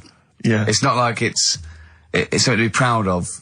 It's not like we changed a nation or freed a people or found a cure for something. We hit them in their, you know, at their level with monkeys and arses. Yeah, exactly. It's what our listeners love. Yeah. Monkeys and arses. Yeah. We should put that on the poster. And they go together, because I joined the zoo last time. I went down and became friends of the zoo, right? Oh, well, I thought maybe you had to sit in a cage for that thing happened. I went straight for the chimps, of course, right? And there's sort of like 3 sort of big sort of adult ones there, and there's people with their kids, and I could see the people just putting their kids away as one of them went up and started putting his face up the other one's arse. Sure. And it was sort of like, I just can't be bothered to explain this to my children. Exactly. So I hordes of people just moving away. Oh, come on then. There's the lions. You're gonna look at the lions. Yeah. What are they doing? They're just sniffing each other's asses. Yeah. Yes. I remember when I used to go to the zoo, I always felt there were certain animals that weren't getting a look in, really, that no one was particularly interested in. The tapir. Exactly. We were going straight to the snakes we were interested in. Yeah. Birds. I don't remember being particularly interested in birds. Big cats, although it's a bit depressing. Great apes. Reptile, you're right, reptiles, yeah. Birds, unless it's a big one that you think can rip a dog apart. Yeah, a vulture you go, or an eagle, brilliant. brilliant. Yeah, exactly, yeah. Owls are brilliant. Yeah, owl's great, but I've always wanted a little owl on my desk. I'd like be doing work and there'd be a little owl there, and I go, can you give me that pencil? And it just sort of goes over and gets me a pencil, goes, cheers, and it just watches me and it thinks I'm brilliant. Do you know what I mean? Not really, no. No? No, I've never had an urge to have any kind of animal sat on my desk. No, Karl? You'd like a little owl, wouldn't you, that helped you? No, I had a little magpie, didn't I? We've talked about that. Oh, he came down and started pecking your grifter, didn't he? Yeah. What was his name? Maggie. Sure. Brilliant. Inspired. And you took it to school and it didn't come back once, Didn't come back. Didn't see it again. Oh, dear. Did it ever peck your head? Because you used to have hair, didn't you? Yeah. No, it did. It started getting a bit violent. Really? Yeah. But was it becoming sort of age when it's probably sexual frustration sort, you know, because I think magpies go for shiny objects, don't they? And you were probably sort of probably losing it a little bit then in the front, and so when the sun was out, there's a bit of a sheen on the front. They saw glare and thought, I'll have that. Yeah. What is that? That's brilliant. Yeah. Or as it was sort of pecking away, it mistook it for a tree. Yeah, because of the noise. Because of the noise. Yeah, the hollow sound. I squeezed his head yesterday. We should just point out, if you're a new listener to XFM, you might not realise that one of Ricky's many sexual peccadillos, I'm assuming it's a sexual thing, I can't justify it any other way, is to just squeeze Karl's head. Yeah. Front-wise, sidewise. I don't know what it is. I don't know if it's sexual or, you know, like when you've got a little kitten, you want to squeeze his little face. Do you know what I mean? Do you know what I mean by that, Karl? Yeah, I said that before, squeeze a little head. Yeah, exactly, and I feel that with you, because it's sort of like, he gives so much. Look at Karl's face, he gives so much. It is like he can understand what we're saying. Yeah. And that's what the connection is, I think, between me and Karl and other animals. It's like he can understand what we're saying. But I squeezed it yesterday, and Karl went, I definitely heard something crack. Yeah. Because I'm trying to see how hard I can squeeze it. Yeah, I think that was you just thinking, Karl. To be fair. I think the cogs just started to... No, I mean, I think there is a danger, because I think there is a danger that you could squeeze it too much. Yeah, I know. He did a good deed today, the other day, didn't you? Was it? Yeah. What were you up to? You were just, you were talking about, like, you know, being hassled in the street and stuff. And, I get hassled a lot by the homeless. Don't we all? You should go home to sleep. Yeah. I'm here, mate. But no, I do treat them a lot. You treat them. I love that. You had a good day? Yeah. You've been good? Yeah. There you go. That's 50p. Suzanne does the Save the Children thing. You were talking about, you know, charities hassling you all the time. She does that. And I sort of say, well, you do that. I'll look after you. You'll take care of the homeless. I'll take care of the odd tramp around where I live. And how do you treat them? Loads of different ways. 50p I might give them. Yeah. Or I might, you know, they'll sort of say, have you got any money? I'll say, what for? And they'll go, I'm really thirsty. So I'll go, well, hang on a minute, and I nip and get them a little Diet Coke. Sure, Diet Coke. Yeah, they want to watch their weight. Yeah, yeah. They're going full fat. Oh, what an insult. Yeah, exactly. To a man like me. Yeah. You know, I'd rather treat them than because a lot of people spend money on, you know, problems abroad and stuff. Right. Oh, I just God. think, you know. Yeah, famine I'm relief. just saying. Oh, God. Like what? What do you mean? Like famine relief? Well, you do get sick of it, don't you? You know what I mean? It's not. You get sick of No, it. I'm just saying. Wait. Go No, on. I'm just. I know. Just let whatever you do now, Steve. Don't interrupt because I'm scared, but I just think it's worth it. There's so many issues there. There's freedom of speech. Yeah. There's we're not responsible. Yeah. There's he'll get away with it because he's a buffoon. Yes. And it is entertaining. Exactly. So go So on. what's Carl. your All thought? I'm saying is, you're saying, you know, who do I give me money to? Is it you know, little, you know, sick kids or whatever, or is it old people or whatever? HMV. That's where he gives his money to. Chiefly, they get a lot of it, yeah. Yeah. And for me, I just get sick of, you know, problems abroad. It's like, what do you do? What do you do with famine and that? What are you meant to do? How can you solve it? It's gone on for years. Yeah. And it just keeps going. We keep giving them money. They keep spending it. And you're not getting any return for your cash. Well, it's just how many times, you know, they've got to learn. What do you mean they've got to learn? What, you're going to teach them a lesson? What do you mean they've got to learn? What do you mean? Well, what are they doing with it? Yeah, they must have like better interest accounts or something where, you know, look after, put the money in the right things. Sorry, do you think that Bob Geldof sort of writes him a cheque? He goes over and he's in the helicopter and there's millions of them, and they go, it's Geldof from Boomtown Rats. Brilliant. They go, I If hope, there's one man that can help us. yeah, I hope he doesn't sing. He's not going to sing. He's got some money for us. And he comes down and he goes, do you want a cheque or do you take Switch? They go, we don't take Switch. He goes, there's a cheque. They get He's things doing like, that again though, isn't he, as well? I Is mean, he? I like, you know, he used to work here, Bob. He's a lovely fella and that, but, yeah, he's a lovely man. but how many times can you save the world? You know, Yeah. he's over there again helping out, and it's like, well, you know, what do you do? Are you saying don't bother because it keeps happening? Not well, I'm not saying that. You know what I mean? I'm not daft. So that's what you're thinking. And Carl, you are daft. Yeah, exactly. I don't know what the answer is. Do you know what I mean? So you're just saying wash your hands of the whole affair, leave them to it. Yeah. Sure. Are you really just saying it's sort of, it's nature, it's tough luck, just don't interfere? Like a wildlife programme. Is that what you're saying? Don't Are interfere. you basically you're saying it's not my concern? This has got a bit heavy. Can we do Cheeky Freak of the Week? That's their record.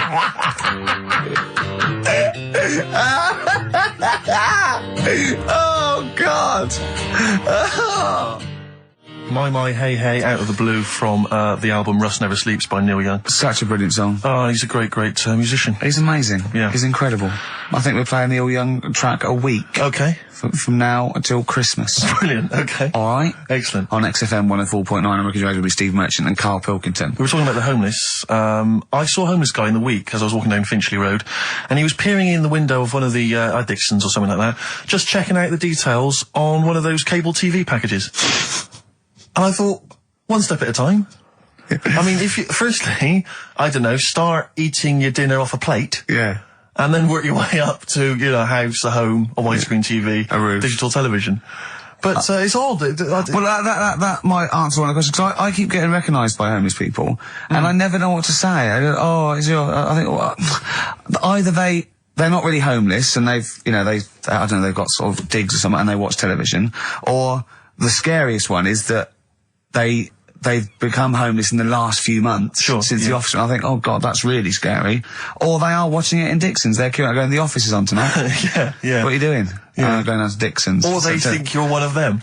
Or that, well, I have. 'Cause I mean, the way you dress. Well, no, some that are probably not quite, got their faculties, maybe a little bit worse for wear, think they recognise me. And they whole scenarios where they're going, remember we were chatting, I was going, yeah, how are you? And it's just they recognise someone. Right, yeah. But that's a bit weird. But I mean, I think that's the worst thing. On a serious note, it is outside health. Well, we're talking about charity, and I don't know, I sort of, got this stand orders where I've been sort of caught in the street. But the ones that I'd choose, I'd always think, charity is what touches you. You can't change the world, but you can change your bit. So cancer, obviously, because I'm mum, so I give to cancer. And I think outside health, the next one must be being homeless, because there's nothing you can do. It's got everything. You're scared, bewildered, you're cold, hungry. It's just everything. Even if you're healthy and homeless, eventually you're not going to be. Well, I do feel bad because, I always feel that I want to give to the health charities, like cancer, for instance, because there's that fear that I might get it. Well, yeah, it's not just that. It's just like, if you're not healthy, that's the first thing, isn't it? If your life's being threatened, there's nothing else you can really worry about. Yeah. But I don't know if that makes it wrong, though, that it's like I'm investing in a possible future. Yeah. Well, not really, because it's the same for everyone, isn't it? But, Yeah. I saw a homeless guy as well, looking through the bins, but he wasn't pulling out food and scraps, he was pulling out newspapers. Just having a read. Yeah. I always found that odd. I see that a lot, homeless guys. I don't know if they're just checking out the TV listings. When he finally gets his When's The Office cable, on? Yeah. Yeah, The Office, they've moved it. They've moved it to Choice and UK Gold. I don't blame him, because, there is some cracking stuff on cable TV. There's some great stuff. But I was flipping through the other day, and on digital TV, you can see what other shows are on while you're watching something. I was flipping through, and there was one, and it was called, now, when are you ever in the mood to watch a TV show called I Survived a 200-pound tumour? When was that on? Because it seems to me that if you've got a 200-pound tumour, you probably want to watch something else that'll take your mind off it, Big Brother or whatever. I'm not £200. Well, I can't imagine what this is. A £200 tumour. It must have been an error. £200 tumour? It must have been a £200 tuna. It was probably someone fell in the water. Yeah. And it came I at him. survived a £200 tuna. Yeah, and it was just a spelling mistake. Sure. A £200 tumour. Isn't that like kind of having That's Mr. another T person. That attached is to it? another Yeah. person. Maybe, oh my God, maybe it was all his life they told him it was a Siamese twin. But someone had just painted a little face on it when he was at school. Just drawn a little face Exactly, on it. yeah, and they go, it's not your twin brother. He goes, isn't it? He goes, no, it's a tumour. We better take it off. It's £200. £200. That can't be right. You sure it wasn't £20 tumour? I'm assuming that's what it probably would have been. But it was certainly £200 on the digital thing. Maybe that's a mistake. That's great, isn't it? They're trying to make it more interesting. Yeah. It's someone at Karl got there. £20 tumour. Let's make it 200. At least they're watch. Exactly. That's what I'd be like, though. I wouldn't want to go to the doctors. You know what I'm like? A £200 tumour. I know. It's just that thing. I mean, you know what I'm like. I don't like. It depends where it is as well. Taking your clothes off and all that. There's the pressure in it. You don't like anything being touched, do you? I remember when he said doctors. he doesn't check his balls. He doesn't like the feel. That's live with me. He doesn't like the feel. I think, do you mean that you don't like what it feels like in your balls when you're fiddling with them? Because I imagined it that you meant you don't like the feel, in your fingertips. You don't like the feel of your balls. It's the thing of, you start thinking about what you're actually touching, and there's something in there, and you might break them and all that. I don't like Break them? They are delicate. I am scared with the little knobbly bits, yeah. What knobbly bits?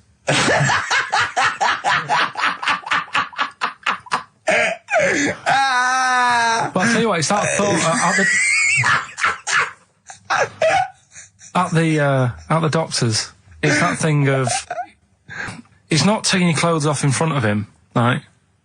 It's the way you've got to take your clothes off, but he asks you to go behind that curtain to do it first. Yeah. So there's more pressure because then you come walking out with nothing on. Right. So it's like, why do you ask me to go behind there? Yeah. Rather than if I just sat there having a chat and he's going, so how have you been? It's like, all right, and just taking the pants off. And then exactly. Yeah. It's the pressure. Don't take your clothes off. And you came out and he lit a candle and there was some soft music on. The lights were down. Nice. Yeah. Or he said, if it'll make you feel more relaxed, I'll take my clothes off. Yeah, exactly. Yeah. But I'll do it in the form of a striptease. Now, Karl, I'm going to ask you the question, knowing the answer. What do you think of maybe a gay doctor just checking his testicles out? He's a professional. He just happens to be gay. That would never happen, would it? What are you talking about? Why not? Oh, speaking of... Go on. Doctors. No. Gay What? people and that. Do you know when we discussed gay-only toilets? Yeah. Mm-hmm. It's only... it looks like it's coming into action. No, it doesn't. Right. No way. It was mentioned again. Where? On... Your head. No, I think... Do you think that people in positions of power are listening to this show getting ideas from you? Tony Blair. Makes you wonder, doesn't it? No, it really does. And the funny thing is, why are they getting upset? Why are gay people getting upset that they might have to have their own toilets? Karl, you don't know what you're talking about anymore. You They're having a sly look. You don't know what you're talking about. Okay, can we have Cheeky Freak after this? If you want. Placebo. This picture on XFM 104.9. Steve, you're thinking of taking over as producer, aren't you? Well, I just think it's a shambles. I've asked for Cheeky Freak of the Week, and it appears that Karl's not ready. He's not prepared. No, I can sort of remember it. It's just that I like to have all the information. Contempt for the You've listener. just had a whole bunch of adverts and placebo in order to get it ready. We're having a chat and that. Right, do you want to sort yourself out in future? Yeah. Someone that's what we were chatting about. Someone emailed in about they watched the £200 tumour thing, and when it was removed, it was carried away in a wheelbarrow. Right? Karl said, "What? Even when she had it removed, she still carried it round in a wheelbarrow." And he went, "I thought it's sort of like she'd become attached to it." You definitely are my favourite thing in the world. It's great. Look at the way he's looking back. But I think they're all the same. The people, I have had more emails about people saying I watched the £200 tumour and I shaved me arse than anything else. When we ask questions about science, we talk, yeah. Nothing. High concept, we talk about political issues. One person emailed in, they said, I tuned into the £200 tumour documentary. It looked disgusting, I couldn't watch for long. What were you expecting? Yeah. That it might sing and dance? Do a little show for you? Anyway, so these are really your listeners, Karl. Now, I think do you know what I mean? You sort of, you find your niche, you attract your. I think me and Steve are pretty much just here. I think the people that we had in the early days, Rick, they've long since abandoned us. They jumped ship. They've got jobs. Yeah, they've got jobs. They're out now. They've been released. Exactly. Yeah, they're getting their life back together. Karl, Come so on then, what's the Karl. situation with Cheeky Freak? I've got like a couple of bits. Like I say, I haven't got the in-depth stuff that I know. Oh no, because usually it's it's Heavily pretty researched. scientific. Exactly. Yeah. Do the jingle. We've come up with a new one, haven't we? The Freak, say chic. Cheeky Freak of the Week. Right. Well, couple of bits. I don't know which one to use as the main feature for this week. It's not good, is it? Well, there's been another one born. What? Little kid. Who on? 4 eyes. Insult. Just a guy who wears glasses. Come on. 4 eyes, 2 noses, 2 mouths. That's weird, isn't it? This bloke, did he also have 2 heads, 2 bodies? Sort of born sort of slightly separately? He wasn't stood next to a mirror. No, it's weird, that, isn't it? That's all you've got. Is it? I love that. That's weird. That. Imagine the doctor said that. Well, Mrs. Parks, kid's got 4 eyes and 2 noses. Weird, isn't it? Any clues? Yeah. Any clues? So that's it. That's all the one. information. Well, I'll tell you what, that shouldn't be the main one. Okay, I've answered but it. like I say, what's the idea of this feature? What do I say all the time? Don't know. I always say, think about it. Think about what that would be like. Okay. What? Giving birth to him? No. Being, I think it's a girl. Being like her. 2 mouths. 4 eyes. What would that be like? Mad, innit? I don't know what this feature is. I don't know why. Is there another one? Is that, you said I hope everyone took the opportunity there during that silence to just think about what it would be like. I know I was. Could she talk with a mouthful? What? Is that allowed? Because she's got 2 mouths. Yeah. Yeah. Would that be alright in her house? She'd be eating Yeah, one, she can talk with one mouth and eat with the other, I Right, well suppose. listen, the main one, right? You've thought about that, that's good. The main Cheeky Freak of the Week, I haven't got all the details. Smallest person ever. Right? How big would you say that is? Karl is now sort of like holding his hands up like a fisherman, long ways. That's about 1 foot. Right. Smallest man in the world. I printed the thing off and I can't find it. There's a little picture of him. Right? The odd thing was... But why have you asked me how, did it say, or was it a picture of him? I didn't really read it. Of course you didn't. Of course you didn't. Jesus. I just saw it and thought, oh, that's... What, that's you straight away sorted. assumed it was natural size? No, it was that big. But what do you mean it was that big? Little fella, like that. But why are you doing that? What? It was a page with a little fella. How do you know that was natural size? No, it was, because he said it's world's smallest man. And the funny thing is, I've read the first line, I always read the first line, it said world's smallest man. Well done. The weird thing is, he got an head like a light bulb. The shape of it, apparently. I don't know if that's got anything to do with his shape and size. God. That big. His name's Mr. Watts. And the annoying thing is, what got me is, if you're that big, Yeah. right, don't have your picture taken next to a fruit bowl. Why was he having his photo taken next to a fruit bowl? Don't know. Whoever the photographer was, obviously having a bit of a laugh. Yeah. At his expense. Because you would just stand in the middle of nowhere, you'd look normal and that, but he was stood there, just leaning on an apple. Leaning on an apple? What is this in you inhabit? Well, this was on the internet. And I printed it off. Leaning on an apple? Was it Tom Thumb? What is this? Are you sure it wasn't some sort of sci-fi show they're advertising? No, it was Leaning on it. Can you just lean on the apple? Just lean on the apple there. Do me a favour, you stand next to my chihuahua. You're not taking the piss, are you? No, not at all, no. Would you mind leaning on this matchbox? Yeah. Leaning on an apple. And that's what, so he just said he's the world's smallest man leaning on an apple. smallest man, said about his head being like a light bulb. I don't know what that meant. And I just thought, right, that'll do. That's that sorted. Cheeky Rig of the Week done. I think that was on like Monday. Right? I found that. I thought that's done. Printed it off. Forgot to get it off the photocopier.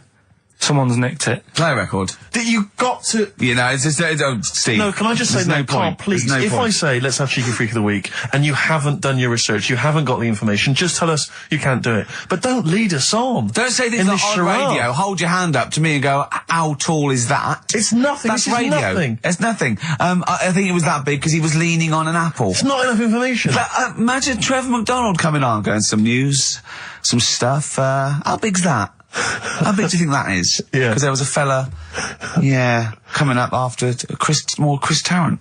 Play a record. I'm angry. I'm actually angry. And if Monkey News is in any way similar, you've really pulled your finger out with that, have you? Mm-hmm. Good. Let's have Rockbusters answers next. Supersonic. Oasis on XFM 104.9. Right. Getting through it. It's the Rockbusters. Right. It's the Rockbusters results, really, because this is a very important result. It's whether they stay in the Premiership or are relegated. This is the playoffs for Karl. Okay? You need 3 points. You need 3 points to stay up, Karl. Go on. Right, had a lot of right answers in that. Right, okay. That's in your favour. You know. Okay. The first clue was the doctor said part of the foot and the leg was no good, so he took them off. He threw them away. Yeah. The initials TB. Yeah. Right. Go on. Tony Bennett. Alright, that's Tony Bennett. Tony Bennett. Tony Bennett. Yeah. Okay, that's a warning. That's a yellow card. That is a yellow card, but you can still get the points. Right. Because his name's not Bennett. Tony, brilliant. Tony, perfect. A pun. Knee, his name's Tony. Perfect. Bennett, no, his name's Bennett. See? Well, he's in London this week as well, so I don't know if it's sold out. I won't mind. Are you on drugs? Or did I actually crack your head? Did I actually give you some brain damage? Because you're worse than usual now. It's like, go on. Right, the second one. That's a Scottish fella. We've got to speed this show No, up. hang on a minute, hang on. I've just got to make sure it's right. We don't want to look stupid. Right? That Scottish monster has got a bit of a tan. I don't think we can look stupid with material like this. TD, that Scottish monster's got a bit of a tan. The answer there, the Darkness. I'll give you that. Right? Well done. And the last one. Goal. The 60s singer, he had a heart attack the other way whilst having it away. You won't be seeing him again. The initials FNM. That's Faith No More. Adam Faith. Right? No! Doesn't count! Why not? Adam Faith No More. Right? Adam Faith no more. So, sorry, what is the clue? Is the clue Adam Faith, or is it Faith no more? Just Faith, I suppose. Just Faith No More. He's a 60s singer. So we got that. That's that. Safe for next week. Who's the winner?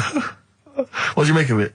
You've got the deciding vote, Rick. Well, Come on. I mean, you know my I feelings mean, on that. it works Faith no more, but he's mixed up what cryptic is and that, because the fella, I mean, Adam Faith did actually die having it away, didn't he? Yeah. So it's all about him. It's all right. All the facts are right.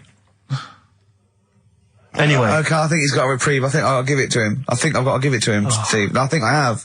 He actually pulled that out of the bag, that one. There's no Jamaican fellas seeing icebergs or, Whitney Houston. The closest he came to is Bennett, and I'll let him off that. I've got to be a fair ref here. Well, fair enough, and well done to, I'm always a fan of names that for some reason just strike me or tickle me.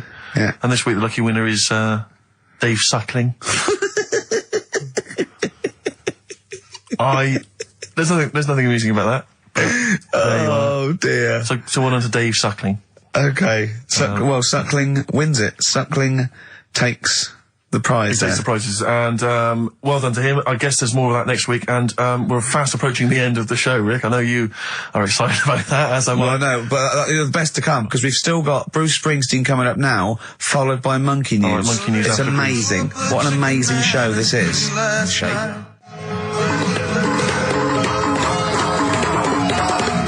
Oh, chimpanzees at Monkey News! Excellent. So, Monkey News time on XFM. Karl Pilkington, the man in the hot seat. Karl, what have you got for us? Okay, Monkey News this week. We've covered a lot of stuff. We have indeed. Now, do you know, like, there's places where you can go for, like, weekend rests and stuff, Sure. and you relax, you sit in a little spa, you might have a swim and stuff. Well, they've got a place done for monkeys. Of course they have. Right, they can go there, they relax, forget about all the stuff they've got going on in their head. They can have a manicure, Right. got nice meals, It's not called a manicure, though. It's called a chimpacure. beauty treatments. Yeah. Right, they look good and stuff. Yeah, well, look good, feel good, yeah. Now, you might think, well, that's pretty normal. Well, The bit I haven't told you about is it's actually run by a couple of chimps.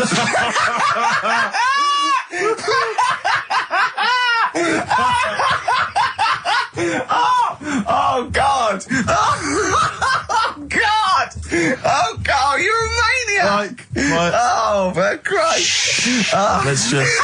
It's like coming a chimp! Right, Of course it's not! No, it is, because think about it, right? No, not think about it. What do you mean, yes it is? Of course it's not run by a couple of chimps. What do they do, get a loan? Right, if a chimp wants Yeah. to have a rest, Yeah. where would you go to? A place that's run by humans that don't know what chimps' needs are? No!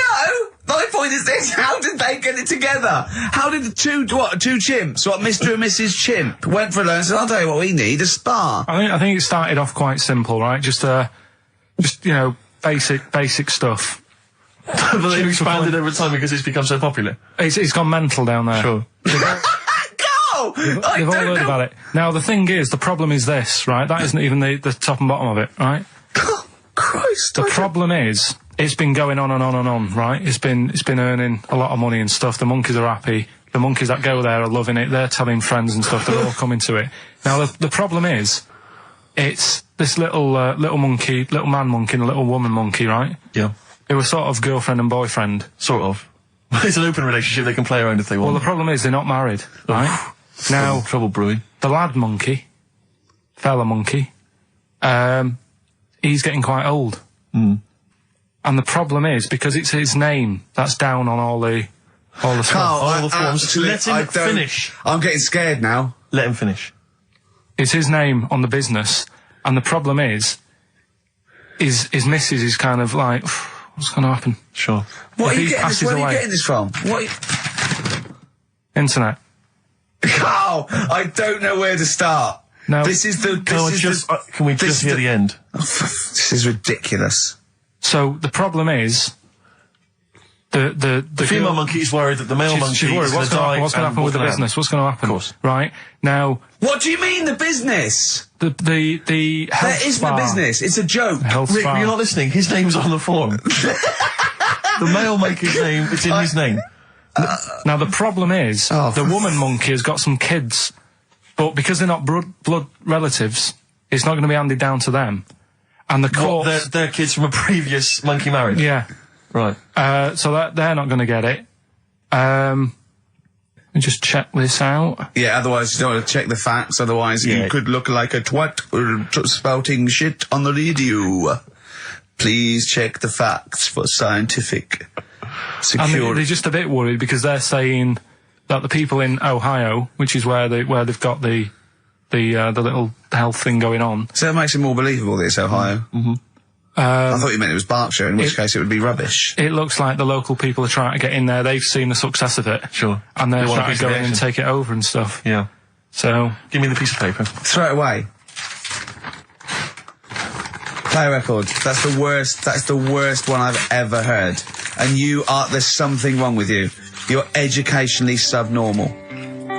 Final tune from us, Tim Buckley. Lovely song called Wings. Back next week? Yeah. Yeah. See you, Carl.